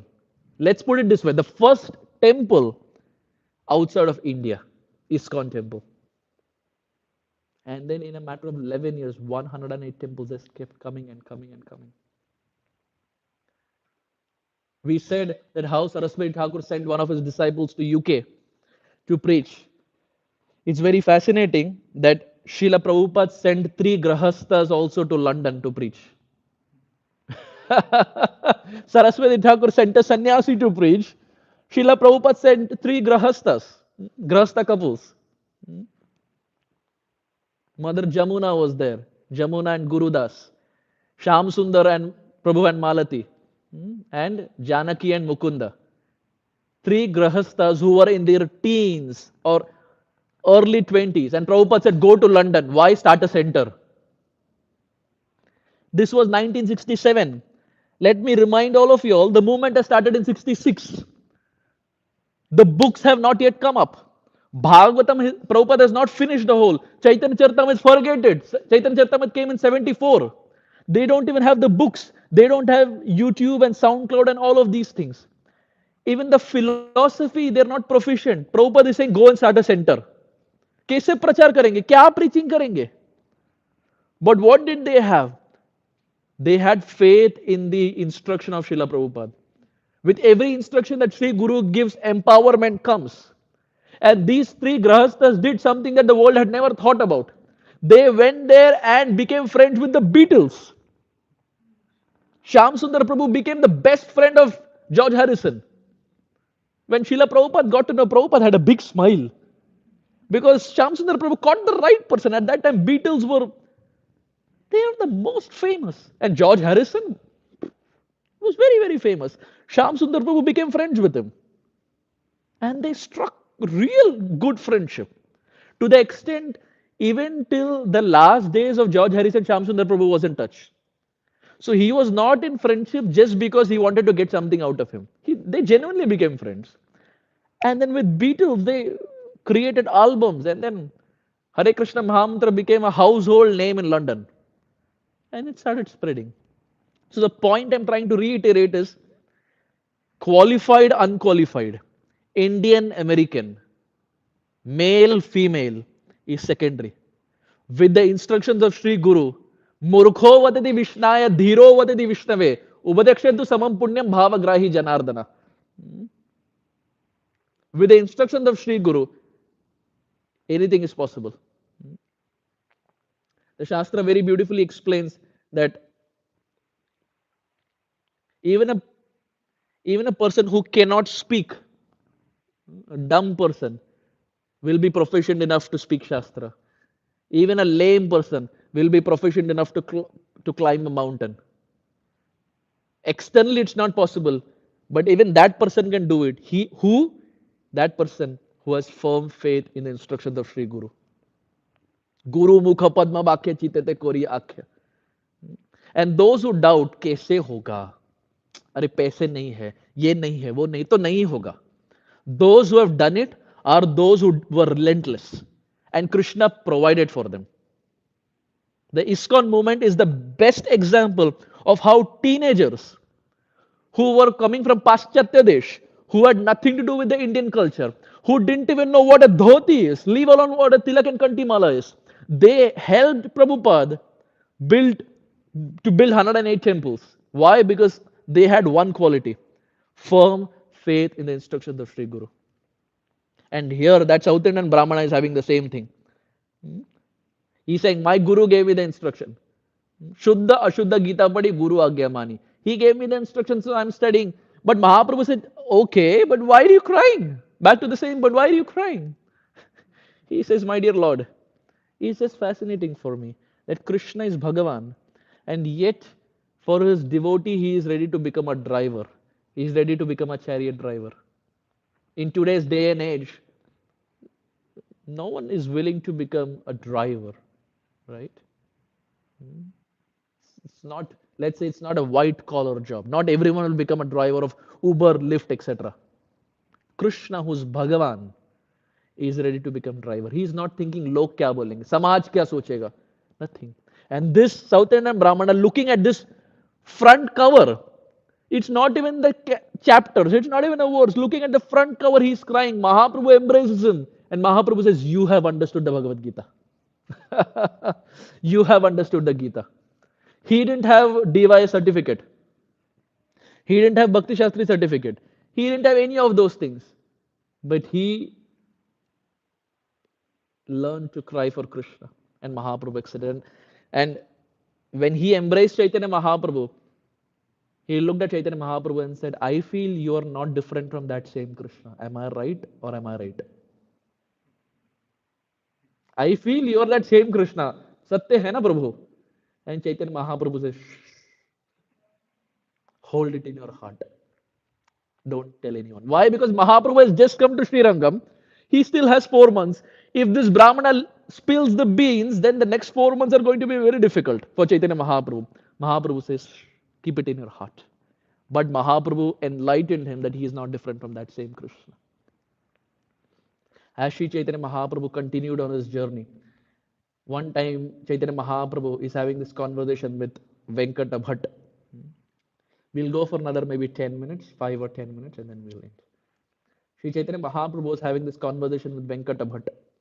And Mahaprabhu asked Venkata Bhatt a question that, my dear Venkata Bhatt, you are worshipper of Lakshmi Narayan. Venkata Bhatt says, yes. Sri Chaitanya Mahaprabhu says, I have a question for you. What is the question? My question is, why did Lakshmi ji leave Vaikunta and come to Vrindavan to meet Krishna? You're saying Lakshmi ji is consort of Narayan, correct? You're saying Lakshmi ji is chaste, correct? Why did she leave Vaikunta? Why did she leave Vishnu? Why did she come to Belvan in Vrindavan Dham to be with Krishna, to join the rasa dance with Krishna? When Venkata Bhatt heard that, he said, my dear Lord, Vishnu and Krishna are not different. They are one and the same personality. So she is still chaste. If she is there with Vishnu or she is there with Krishna, it's still the same personality. He said, my dear Lord, it is like a person may be in the office with suit and tie. At home, he may be in normal dress. इंसान तो वही है ना, व्यक्ति तो वही है. वहां कुछ प्रोफेशन है, he is professional. At home is relaxed. He said, my dear Lord, Narayan is like the person in office, very professional. Krishna is घर के, वृंदावन धाम, नटखट है, वो घर वाले है. So it's the same person. So there is no difference. Mahaprabhu said, that is correct. But I have second question. So Venkatavad said, what is the question? Chaitanya Mahaprabhu said, if that understanding is true, why is it that Krishna, who's not different from Vishnu, didn't allow Lakshmi to enter the rasa dance? Everyone else entered, she didn't, was not allowed. You're saying it's the same person.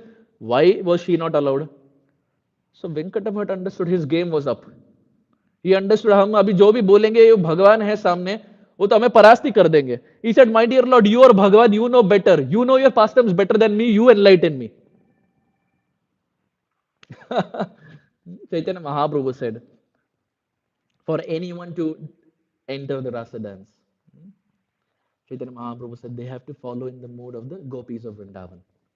No one can enter the rasa dance without following in the gopis of Vrindavan.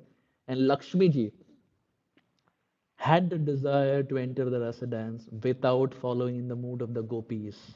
And for this reason, Chaitanya Mahaprabhu said, Krishna did not give her entrance. Even the Shrutis that are there, the Upanishads that are there, even the Shrutis and Upanishads, they are personalities. And Shastra explains, even they had done tapasya to enter the rasa dance of Krishna. So when Krishna was in the rasa dance, there were Shruti Chari gopis. There were Upanishad Chari gopis. The Upanishads and the Shrutis had taken the form of the gopis of Vrindavan to dance with Krishna. But Lakshmi ji was not ready to be under Anugatya, was not ready to be under the gopis of Vrindavan. And Krishna said, for that reason, she didn't get entrance. So Venkata Bhatt accepted. Of course, it's a very long discussion. I'm not going into the details of that. Venkata Bhatt accepted. But then Chaitanya Mahaprabhu said, but you should still understand in the back of your mind that Narayan and Krishna are not different. And Lakshmi and the gopis of Vrindavan are not different. One should not be offensive in making a distinction. Chaitanya Mahaprabhu said, this is Tattva Siddhanta. But one should not be offensive. Narayan and Krishna are glorious, and there is no difference. As we said, one is in office, one is at home. And likewise, Lakshmi ji and the gopis of Vrindavan. So Chaitanya Mahaprabhu has this conversation with him. And then as Chaitanya Mahaprabhu is proceeding ahead and he goes to meet different places. From Sri Rangam, Chaitanya Mahaprabhu goes to a place called as Madurai. In south, there is a place called as Madurai. Mahaprabhu goes to Madurai. And at the holy place of Madurai, Chaitanya Mahaprabhu meets a Brahmana by the name Ramdas Vipra. What's the name? Ramdas Vipra. Vipra means Brahmana, and his name was Ramdas. So if the name is Ramdas, he is going to be chanting the names of Sri Ram. Correct. So he was Ramdas Vipra. Chaitanya Mahaprabhu met him. And Ramdas Vipra invited Chaitanya Mahaprabhu home for prasad in Madurai. So Mahaprabhu went to his house. He went to the house and Ramdas Vipra was sitting. So Mahaprabhu said, Kidhar hai prasad? Ramdas Vipra said, I have not started cooking. So Mahaprabhu said, didn't you invite me? He said, yes. Where is prasad? Imagine you are inviting someone home and they're coming, आ गए हैं, वो बैठे हैं खाने के लिए, and the host says, प्रसाद बनानी है, अभी शुरू करना है. So Chaitanya Mahaprabhu started scratching his head. And Ramdas Vipra, who was a devout servant of Prabhu Sri Ram, he said, my dear Lord, Lakshman has gone outside to bring fruits, roots and vegetables. When he comes back, Mother Sita will cook. When she cooks, you will get something. You wait till then. Chaitanya Mahaprabhu was Bhagavan. He is not different from Prabhu Sri Ram. Chaitanya Mahaprabhu understood the heart of Ramdas Vipra, that this personality is so much engrossed in the pastimes that even while living in Madurai, he is thinking that he is living in Chitrakoot. He's thinking that he is living in Panchavati, etc. Like the way Prabhu Sri Ram was in exile. I remember when I got married, on the day of marriage, His Holiness Radhanath Swami Maharaj, he gave a class. And he gave a class on Grahastha Dharma. And he spoke about Prabhu Sri Ram and Mother Sita and how that's the ideal that any Grahastha should follow. Sri Ram and Maya Sita. So after the class was over, my wife and I, we went to take blessings from Radhanath Maharaj. And he told me, he said, I invited him, this was 24, so I invited him to Seattle. I said, Maharaj, it's been 10 years, we have not had your darshan in Seattle, please come, etc. So he smiled and he didn't say anything. So I realized, हमारे invitation से कुछ नहीं होगा, Harivilas Maharaj only has to invite, only then he will come. So after that I didn't say anything. And then His Holiness Radhanath Maharaj, he said, where you're living, Seattle. He put it this way. He said, when Prabhu Sri Ram was in exile, he was living in Chitrakoot. But while he was living in Chitrakoot, his mind was absorbed in service. Lakshman's mind was also absorbed in service. But they didn't live in Chitrakoot all their life. Radhanath Maharaj said they lived in Chitrakoot, but eventually they came back to their home, Ayodhya. Then Maharaj looked at me and said, Seattle is your Chitrakoot. GV is your home. which essentially meant, come back as soon as possible to GV. he said, Seattle is your Chitrakoot, GV is your home. So this Ramdas Vipra, he told Chaitanya Mahaprabhu that, my dear Lord, Lakshman has gone outside to get roots, vegetables, fruits, etc. Once he comes back, Maya Sita will then cook. So Mahaprabhu said, okay. And then eventually, Chaitanya Mahaprabhu got his prasad also. It's not that he was made to wait throughout, but he got his prasad. But then at that time, Ramdas Vipra, he had a question to Sri Chaitanya Mahaprabhu. Ramdas Vipra asked Chaitanya Mahaprabhu that, my dear Lord, I have a question, and it's a burning question in my heart. Chaitanya Mahaprabhu said, what is the question? He said, my dear Lord, my heart burns to know that Ravan, who was a demon, was able to abduct, was able to kidnap Mother Sita. What audacity! He's a demon. How did he even come and touch Mother Sita? Sri Chaitanya Mahaprabhu said, relax. Mahaprabhu said, relax. He said, my dear Ramdas Vipra, Mother Sita is not different from Lakshmi. It's not different from Srimati Radharani. And no normal person can touch the Supreme Lord or his associates. Till the time the heart is not purified, you can't touch the Lord's associates. Aprakrita vastu nahi prakrita gochar. The Bhakti Rasamrita Sindhu also explains that material objects or through material senses, spirituality cannot be realized. Through our material eyes, we cannot see the Bhagavan. We cannot see the Supreme Lord. So on and so forth. So he told Ramdas Vipra that Mother Sita was actually not kidnapped. The illusionary form of Mother Sita was kidnapped. And Chaitanya Mahaprabhu said the way the story unfolds is Mother Sita was hid behind the veil of Yogamaya. Yogamaya protected. And Yogamaya gave Mother Sita to Agni, fire. And Agni, fire, gave Maya Sita to Parvati. That's how the story unfolds, where an illusionary form of Mother Sita gets kidnapped. But Mother Sita is actually there with Parvati through Agni. And this is why Chaitanya Mahaprabhu says, this is why when the whole battle concluded, Prabhu Sri Ram requests Mother Sita to go through an Agni Pariksha. Why? Externally, now this is a very controversial topic. People always say, if Sri Ram actually lied Mother Sita, why was there an Agni Pariksha? How cruel of the Supreme Lord, so on and so forth. But if you understand the back history, the Lord wanted an instance where he can get Mother Sita back. Now, it was the illusionary form of Sita that was there. But through the Agni Pariksha, Agni Dev, who was there, took the illusionary form back and gave the real Maya Sita back, who was taken earlier during the kidnapping. Chaitanya Mahaprabhu told this to Ramdas Vipra. Ramdas Vipra was satisfied. And then he had his prasad, because till that time he was not even eating anything.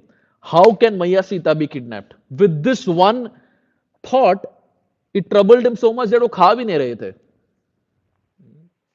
If we are in that situation, we will think, पहले प्रसाद कर लेते हैं, आगे का story बाद में देखेंगे.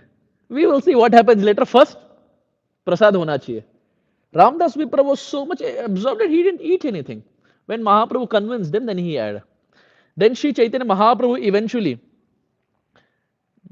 travels to different places, and Sri Chaitanya Mahaprabhu at one place he gets the Kurma Puran.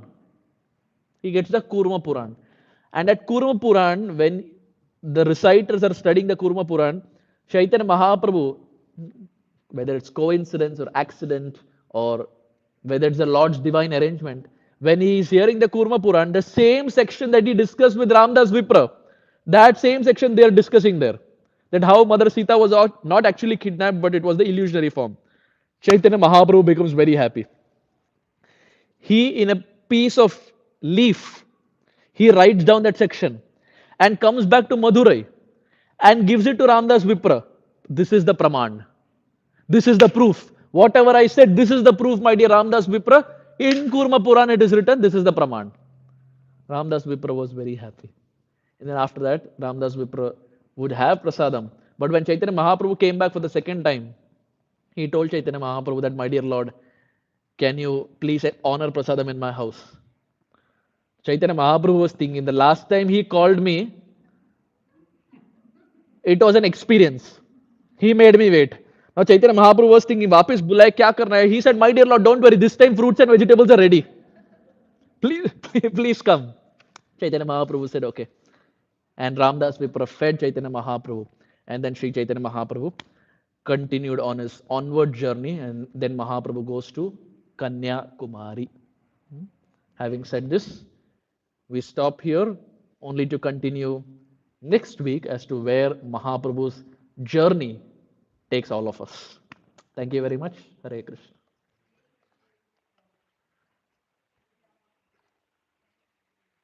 Yes.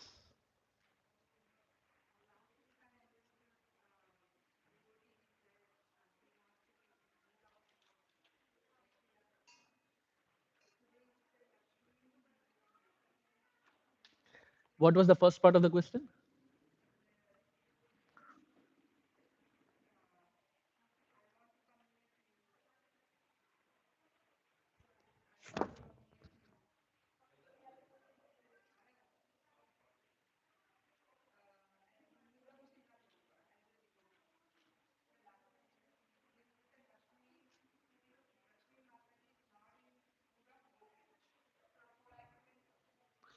Lakshmi Devi is not in the mood of gopis because um, she was not under anugatya. Now, from a tattva siddhanta standpoint, they are not different because they are all kaya vyuha expansions. Kaya means body. Kaya vyuha means bodily expansions. You have Lalita Sakhi, Vishaka Sakhi, um, Tunga Vidya, Induleka, etc. They are all kaya vyuha expansions of Radharani. Everyone originates from Srimati Radharani, including Lakshmi ji. So, from a tattva standpoint, they are all expansions of the gopis or they're expansions of Srimati Radharani. But here in this pastime, we see that from a tattva standpoint, that is true. But here, Lakshmi ji did not be in the Anugate. She did not learn from the gopis of Vrindavan. Actually, the story goes such that when she wanted to enter the rasa dance, she was performing austerities at Belwan. And at Belwan, she was performing austerities for years and years and years together, and she didn't get entrance. And then Krishna comes and Krishna says, "What do you want?" And she says, "The only desire that I have is to enter the residence." Krishna says, "Well, for that you have to do what the gopis did." So Lakshmi Devi says, "Okay, what am I supposed to do?" Krishna says, "First, you have to give up this opulent attire." The gopis of Vrindavan are very simple. They're village cowherd girls. You have to give up this opulent attire. She's Lakshmi Ji. Lakshmi Ji is bedecked with jewels. Hmm? So, that's a very austere thing. She says, "Okay, Krishna, if that's the condition, I will do it." Krishna says, "Second condition, you have to be ready to make cow dung patties like the gopis of Vrindavan." Now, for Lakshmi ji, that is a big thing. She who is in Vaikunta, now she has to come to Vrindavan. Why? Cow dung patties. No, when we were at the Govardhan Eco Village, these girls, all of them, they made cow dung patties. It started with one girl, and the whole gang eventually, we were at the Goshala. The whole gang were making cow dung patties. Was it a fun experience? They were making cow dung patties. Of course, the boys were doing their time pass. The girls were all making cow dung patties. Now, for Lakshmi ji, it's a very big thing. Krishna says that's what the gopis do. They're village cowherd girls. She says, "Okay, I will do that also." Krishna says, third and last, you have to get married to someone else and in the middle of the night sneak out and come to meet me. Lakshmi ji says, "What? I led Vaikunta for you, and you're saying I should get married to someone else and middle of the night sneak out and come to be with you?" Krishna says, "Exactly, that's what the gopis do. They are married to someone else, gopas, and in the middle of the night, they sneak out to come and meet me." Lakshmi ji says, "This is impossible. I can't do this." Krishna says, "Ha, do tapasya. Continue your penance. The day you get into this mood of the gopis of Vrindavan, which is quote unquote parakhiras, which is what the Gaudiya Vaishnavas aspire for, which is what Mahaprabhu is giving. From a more philosophical standpoint, Mahaprabhu is coming down to give parakhiras. Anarpita charim chirat karunay avatirana kalau samarpaitum unnata ujjwala rasam swabhakti shriyam hari purata sundara dviti kadamba sandipita sadaradaya kandare spurata vashi chachinandana. Chaitanya Charitamrita Adi Leela, first chapter, text 4. The internal reason why Mahaprabhu appears to this world is to give this parakhiras to the whole world. And that is Gaudiya Vaishnavism. Mahaprabhu does it through Harinam Sankirtan. Is Mahaprabhu coming down to give Harinam Sankirtan? No. That is not the purpose. Harinam Sankirtan, Prabhupada also gave. Mahaprabhu is coming down to give that which was never given in the past. What? The mood of the gopis of Vrindavan. That which Lakshmi ji is aspiring, Mahaprabhu is coming to give freely to you and I. What have we done? Nothing. How many years did we pray in Belwan? Nothing. Sitting in Lynnwood, we are now aspiring for something that Lakshmi ji is aspiring for on the strength of what? On the strength of Harinam Sankirtan. That is Chaitanya Mahaprabhu's blessing. No other age got it. Not in Dwapar, not in Satya. not in Treta. Even though they were a million times more purer than us, even though they did more bhajan than us, even though they did more tapasya than us, still you and I are getting the benefit of aspiring something that the gopis of Vrindavan were aspiring for and Lakshmi ji is aspiring. What is our qualification? Nothing. Why is Mahaprabhu giving? Bhagwan Jane. The Lord has become transcendently mad. He has become ecstatic. Has become mad. Patra apatra vicharanam na kurute, Prabodhana Saraswati says. When Mahaprabhu came down to this world, patra apatra, whether someone is qualified, whether someone is not qualified, vicharanam na kurute, विचार करना छोड़ दिए भगवान. अरे ये व्यक्ति qualified है, ये क्वालिफाइड नहीं है. Krishna does that. Narsinga does that. Mahaprabhu doesn't do that. For Mahaprabhu, everyone is qualified, including Jagai and Madai. And Nitai goes one step even more. So, have we have we done anything for Chaitanya Mahaprabhu to be so compassionate on us? No. It is just the Lord has gone crazy. He has gone spiritually crazy. And this is why Lochandas Thakur he writes, this Kali is not Kali, this Kali is Dhanya Kali. Why? Because in this Kali, ये धन्य है इसीलिए क्योंकि इस कलयुग में आप वो प्राप्त कर सकते हैं जो सत्य त्रेता और द्वापर मिलकर भी वो प्राप्त नहीं कर पा रहे थे. दिस इज धन्य कली. So that's the understanding. From a Tattva Siddhanta standpoint, there's no difference. Lakshmi ji, Srimati Radharani, Maya Sita, etc. But from the standpoint of the pastime and Anugatya, Kaviraj Goswami clearly writes Chaitanya Mahaprabhu's words that she was not under the gopis of Vrindavan, and for this she didn't get entrance. Why did tomorrow's Mahashivratri? You see the same example of Lord Shiva. Lord Shiva is there as Gopeshwar Mahadev. But was he under Anugatya of the gopis of Vrindavan? No. But he had a desire. And Krishna fulfilled that desire as Gopeshwar Mahadev, where he is Dwarpal. But did he get the opportunity to be with Krishna in the Rasa dance? No. So look at what we are aspiring for. You and I are aspiring for something that Lord Shiva found difficult. You and I are aspiring for something that Lakshmi ji found difficult and is still doing tapasya. You and I are aspiring for something that is the greatest of the greatest that even Dhruva did not get, that even Prahlad does not get, even Gajendra did not get, even Bhishma Dev did not get. You and I are aspiring to be with Radha and Krishna, which none of them got. What is our qualification? Nothing. The only qualification is we have quote unquote realized that Chaitanya Mahaprabhu is Bhagavan and I have to surrender to Chaitanya Mahaprabhu. That is the only qualification. It's not about being proud, it's not about being pompous. Somehow, Ayendra Prabhu would say, Krishna has given us little sumedasa, little intelligence to understand that Mahaprabhu is Bhagavan. And this life we have to offer to Chaitanya Mahaprabhu. Many find even that difficult. So are we fortunate? Yes. But did we really work hard for it? It is Krishna's blessing. This is why they say causeless mercy. What is the cause? Nothing. What is the cause? Is Bhakti Shastri the cause? No. Chaitanya Mahaprabhu will not see Bhakti Shastri certificate. It is purely causeless. So in that way. Hare Krishna. Yes.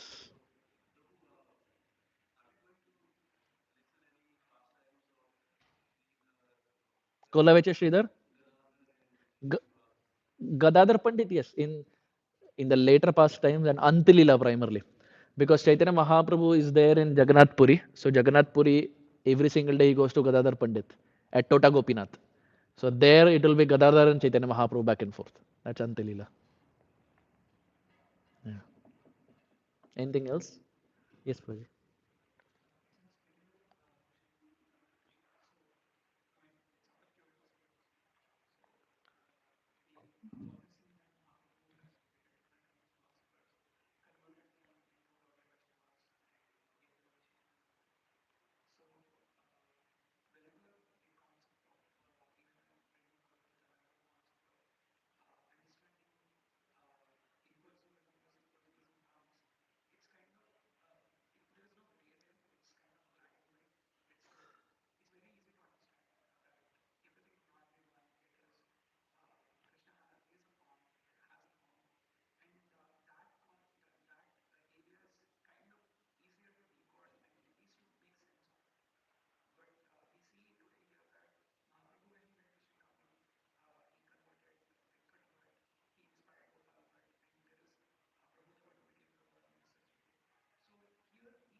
Yeah, actually, someone who's following the path of Sri Vaishnavism is is already glorious. It's one of the recognized bona fide four sampradayas that we have. And Ranganatha Swami is Bhagavan himself. And they are all, as you said, they are all personalism. They are not Mayavadis. And Ramanujacharya, their Sampradayak Acharya, is Ramanujacharya is not different from Lakshman. So the Sampradaya is already very glorious. So in our example, when we meet someone of Sri Vaishnavas, we should not try to copy Chaitanya Mahaprabhu in trying to present and push our understanding. We respect their thought process because they're on the right track. They're not Mayavadis that they need attention. Chaitanya Mahaprabhu is a little interesting personality. When Mahaprabhu goes and meets anyone, it's not that Mahaprabhu has to even start a conversation.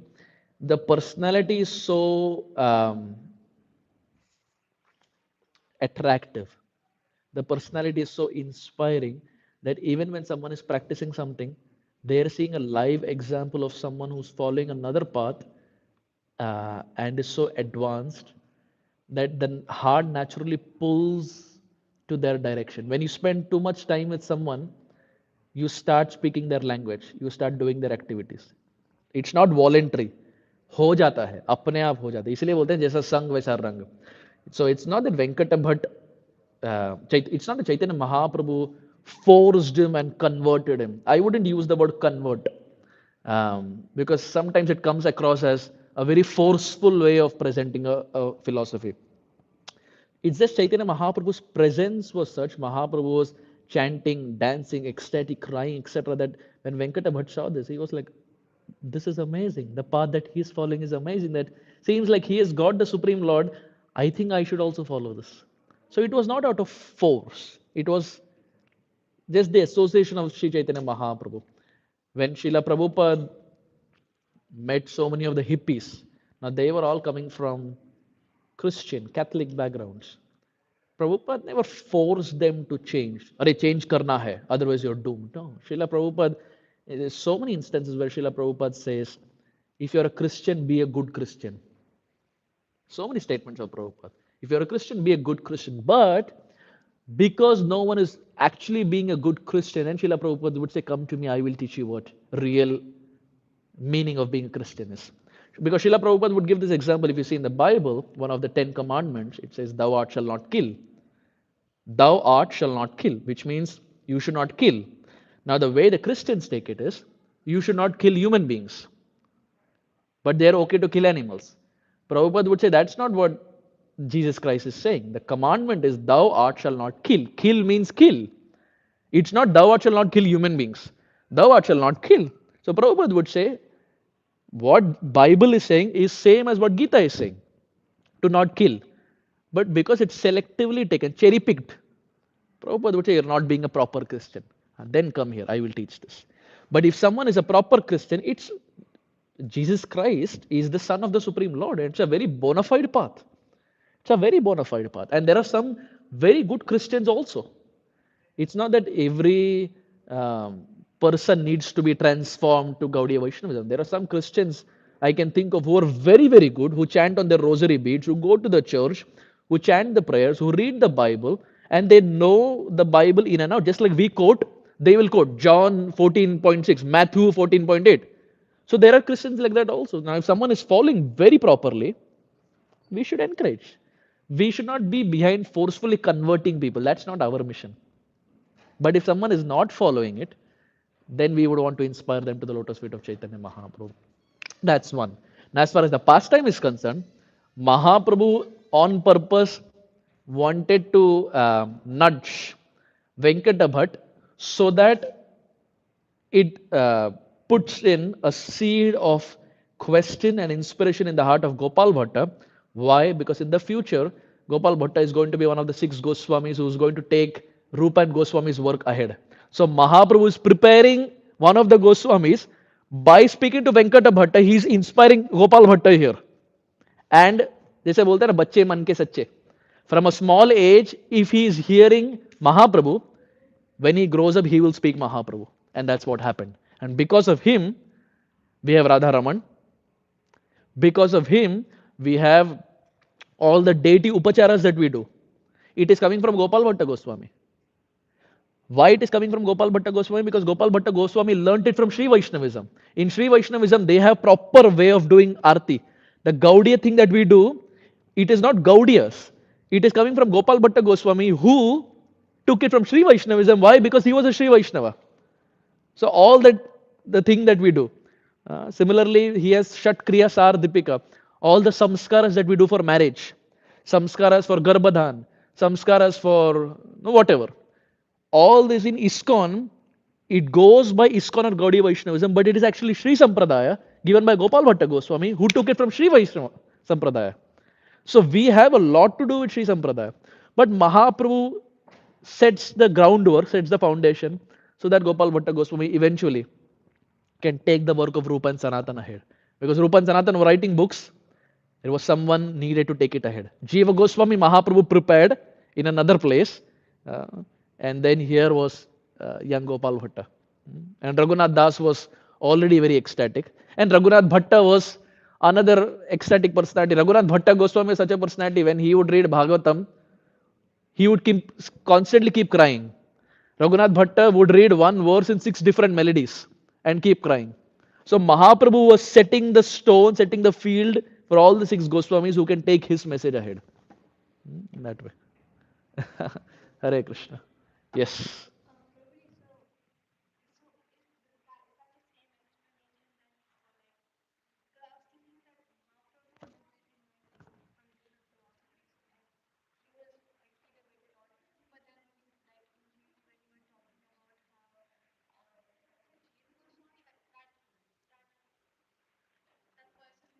Rup Narayan, Vallabhacharya.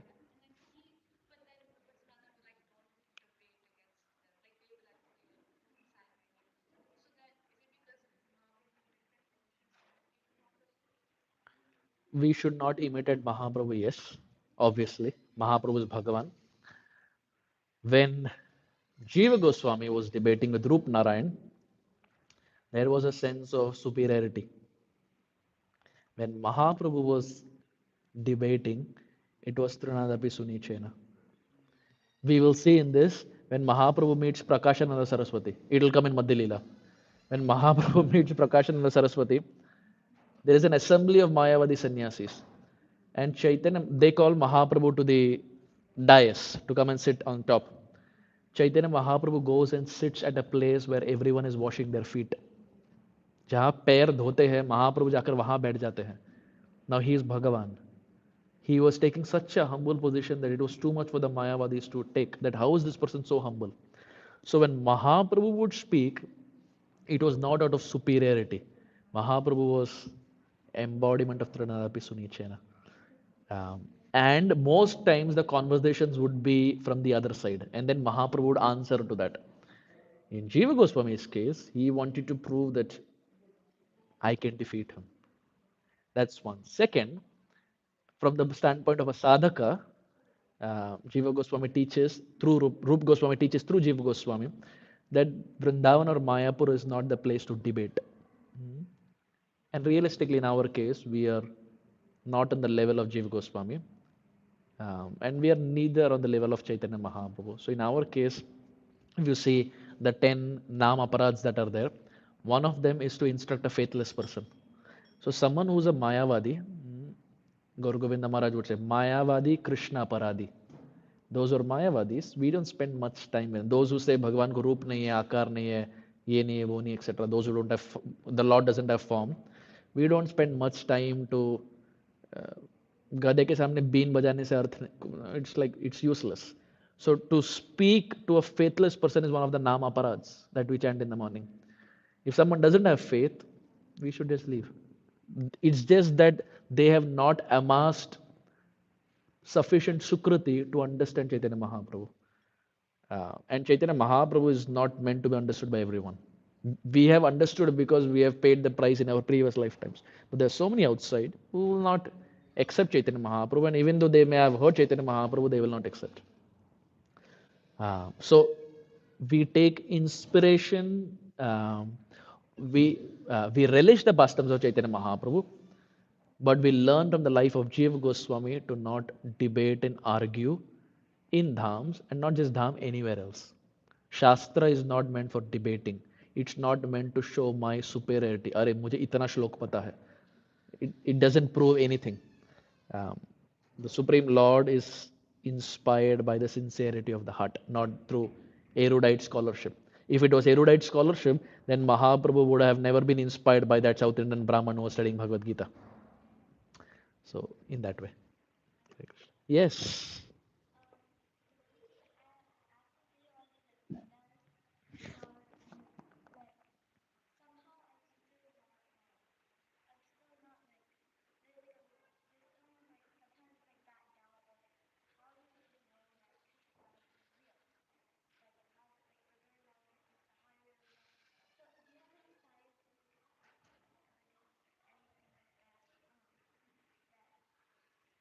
How do you know Krishna is real? If you see the world around, don't you see things that amaze you? You have a small seed, right? In that seed, there's a whole apple tree, there's a whole mango tree. When was the last time any human was able to put a whole tree inside a seed? Any scientist? Anyone? In the last so many years that science has evolved, has anyone been successful to put a whole tree inside a seed? Not even one person. Not even a single human being. If you look around, the sun rises in the morning, the moon rises at night. Who's making the things work? Is there a person who's saying, sun go up, moon come down, moon go up, sun go down? Is there anyone doing it? Can anyone, any human do that outside? If the sun doesn't rise, there is no brightness outside. If the moon doesn't rise, it said the moon gives taste to the crops. The food that we eat, it gets its taste from the moon. But how are the sun and moon functioning? How are they rising at the same time and setting at the same time? Has it ever happened that the sun has forgot to rise in the morning? Sun is thinking, today I will sleep little. It is Sunday. Let me just sleep. We do, right? Sunday means little extra sleep. Saturday, Sunday. You can be confident. Even I do it. Right? She is thinking, should I say or not? Has the sun ever done it? So the Lord puts the whole tree inside a seed, which a human cannot. The sun and moon rise at the same time, which a human cannot. You have the oceans that are there. You have the big oceans. Can a human create such a big ocean? You can create a pond. You can create a lake. Can you put water and keep creating an ocean? So that's again some, if you just visibly see around, there are so many things that a human cannot do. It's impossible to do. How is it that a flower, when it's in the budding stage, when it blossoms completely, it's very attractive? What's your favorite flower? Lotus? You like lotus? I put her on spot. A lotus, you see a lotus, it's so small. Who gives that beauty to a lotus? How is it that there's a lotus or a rose and the honey bees who are there, the bees, bumblebees, they derive nectar from the wall of the lotus? How is it that something that is meaningless to you and I, the wall, becomes the life and soul for a bumblebee? Who's providing that? There are so many elephants that are there. You go to Africa, so many elephants that are there. An elephant, it is said, eats about 20 kgs of food every day. How much do we eat? Even I don't know. An elephant eats 20 kgs. Where is that food coming from? Who's providing to that elephant? Someone is doing it. Someone is taking care. How are you getting your rice and dal? Your dad is giving. Mom. Your parents are giving, right? Someone is providing for you. That's how you're getting it. The animals are there out on the streets. Who's maintaining all of them? There's someone who's taking care of all of them, right? There's someone who's taking care of the lotus. There's someone who's putting the whole tree in a seed. There's someone who's creating the whole ocean. There's someone who's maintaining the rising of the sun and the setting of the moon, or the rising of the moon and setting of the sun. These are things that outrightly we can confidently say that human cannot do it. You agree? Can a human do all these things? Impossible. So now do you agree that there is someone superior to a human who's controlling all this? There has to be someone superior. That superior we call Krishna. You can call him Govinda, Rama, whatever. We call him Krishna. Some call him Allah. Some call him Jesus. Some call him Jehovah. Some call him whatever. We call him Krishna. Why Krishna? Krishna means attractive. He is very attractive, that's why. So, in a very simple language, some divine power that is more powerful than a human being. Simple. That is Krishna. You may call whatever name you want. Someone who's controlling the different things that you see around. And there are many more examples to that. Now you see, for this Lynnwood temple to come up, how much efforts did all of you all take? Lot of efforts, lot of fund collection, right? 1 million, 2 million, 3 million, whatever, right? And then you have to build this temple, buy this TV, etc. Now tomorrow if I come to you and say that this temple came all of a sudden, not possible, right? You're already doing, how is it possible? It's not possible, right? Can anything come all of a sudden? Nothing can come all of a sudden, right? So how can we accept that the world came all of a sudden? If this Bothal temple needs someone to plan, to construct, to make this and to make this and to make this, the world is much bigger. You go to a school, who made your school? Who built your school? Someone built, right? Now tomorrow if I say, what's your school's name? Huh? Cedarwood. Now if I tell you that Cedarwood was all by itself, it is Swayambhu.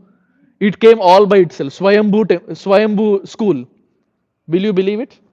Not possible. You will start laughing. Prabhuji, what are you saying? Why? Because someone has built it. Similarly, the world around that you see is built by someone. That is Krishna. That is Bhagavan. You call him Krishna, I may call him someone else. Ram, Govind, etc. And someone of the other faith, your school friends, may say Jesus Christ. That is true. They are also correct. The understanding is there is a supreme power who's more powerful than a human being. Have you seen Mahabharat, Hotstar, Star Plus? You have not seen that Mahabharat? She's not seen that Mahabharat? What are you guys doing at home? You, huh? No TV? No, that is a laptop, na? You have seen. You have seen. You told me in GV you have seen. You have not seen that Mahabharat. Oh, you have not seen that Mahabharat. Okay. I think they should. I think they should see that Mahabharat. It is nice, devotional. Anyway, cut to the chase. In the Battle of Mahabharat, there is a personality by the name Jayadratha. Who is Jayadratha? Duryodhan's sister's husband is Jayadratha. Okay. Now Jayadratha is fighting Arjun in the battlefield, and Arjun has taken a promise that if I don't kill you by sunset, I will give up my life. I will light my own pyre and I will give up my life. Duryodhana is so intelligent, he tells Jayadratha, you stay inside, don't come out to fight. Only if you come out to fight, Arjun will kill. You stay inside. If you don't come out, how will Arjun kill? You stay inside. So he was staying inside. He didn't even come out. Sunset. When sunset, Jayadratha came out. Hey Arjun, you promised. What happened? Arjun got defeated. So he set the pyre to commit suicide. You know what Krishna did at that time? The sun had not set. Krishna through Sudarshan Chakra blocked the sun. It appeared as if sunset, but through Sudarshan Chakra he had blocked the sun. When Jayadratha came out, Krishna removed the Sudarshan Chakra. Now it was bright. Now what was the promise? By sunset I will kill you. Sun is still there. Jayadratha is outside. Arjuna takes the arrow and kills Jayadratha. Who gives this? Who is that personality who has this power to even block the sun? Can you and I do? Krishna could do that. Even Arjuna could not do. Even Arjuna could not do. Even Bhishma, the personalities who are so glorious, even they cannot do. The Lord comes out from a pillar. Can a human come out from a pillar? Narsingadev comes out from a pillar. So if you just look around, there are so many things. If you just pause and think, there are so many things that humans cannot create. Humans can't even visualize those things. Can a scientist ever create life? Can a scientist go to his laboratory and now carbon dioxide, hydrogen, little water, sulfur dioxide, human being? Not possible, right? How is Krishna creating life? There is a nice heartbeat. There is nice eyes for you to see. You can speak. You can smell. You can hear. Who is giving the power in all those senses? Who has designed this? Can a human design? If the humans could, they would have designed so many. Has any baby been born in a test tube? No. Why? Which means there is some power greater than a human being. Right? You agree to that now? There's someone greater than a human being who has better idea, better knowledge of things. That personality is Krishna. He is God. Generator, operator, destroyer. God. God. That personality we say Krishna. Whatever name you give. Helps? Pakka? Okay. ठीक है. It's already 9:15, so we'll skip Kirtan. Hare Krishna.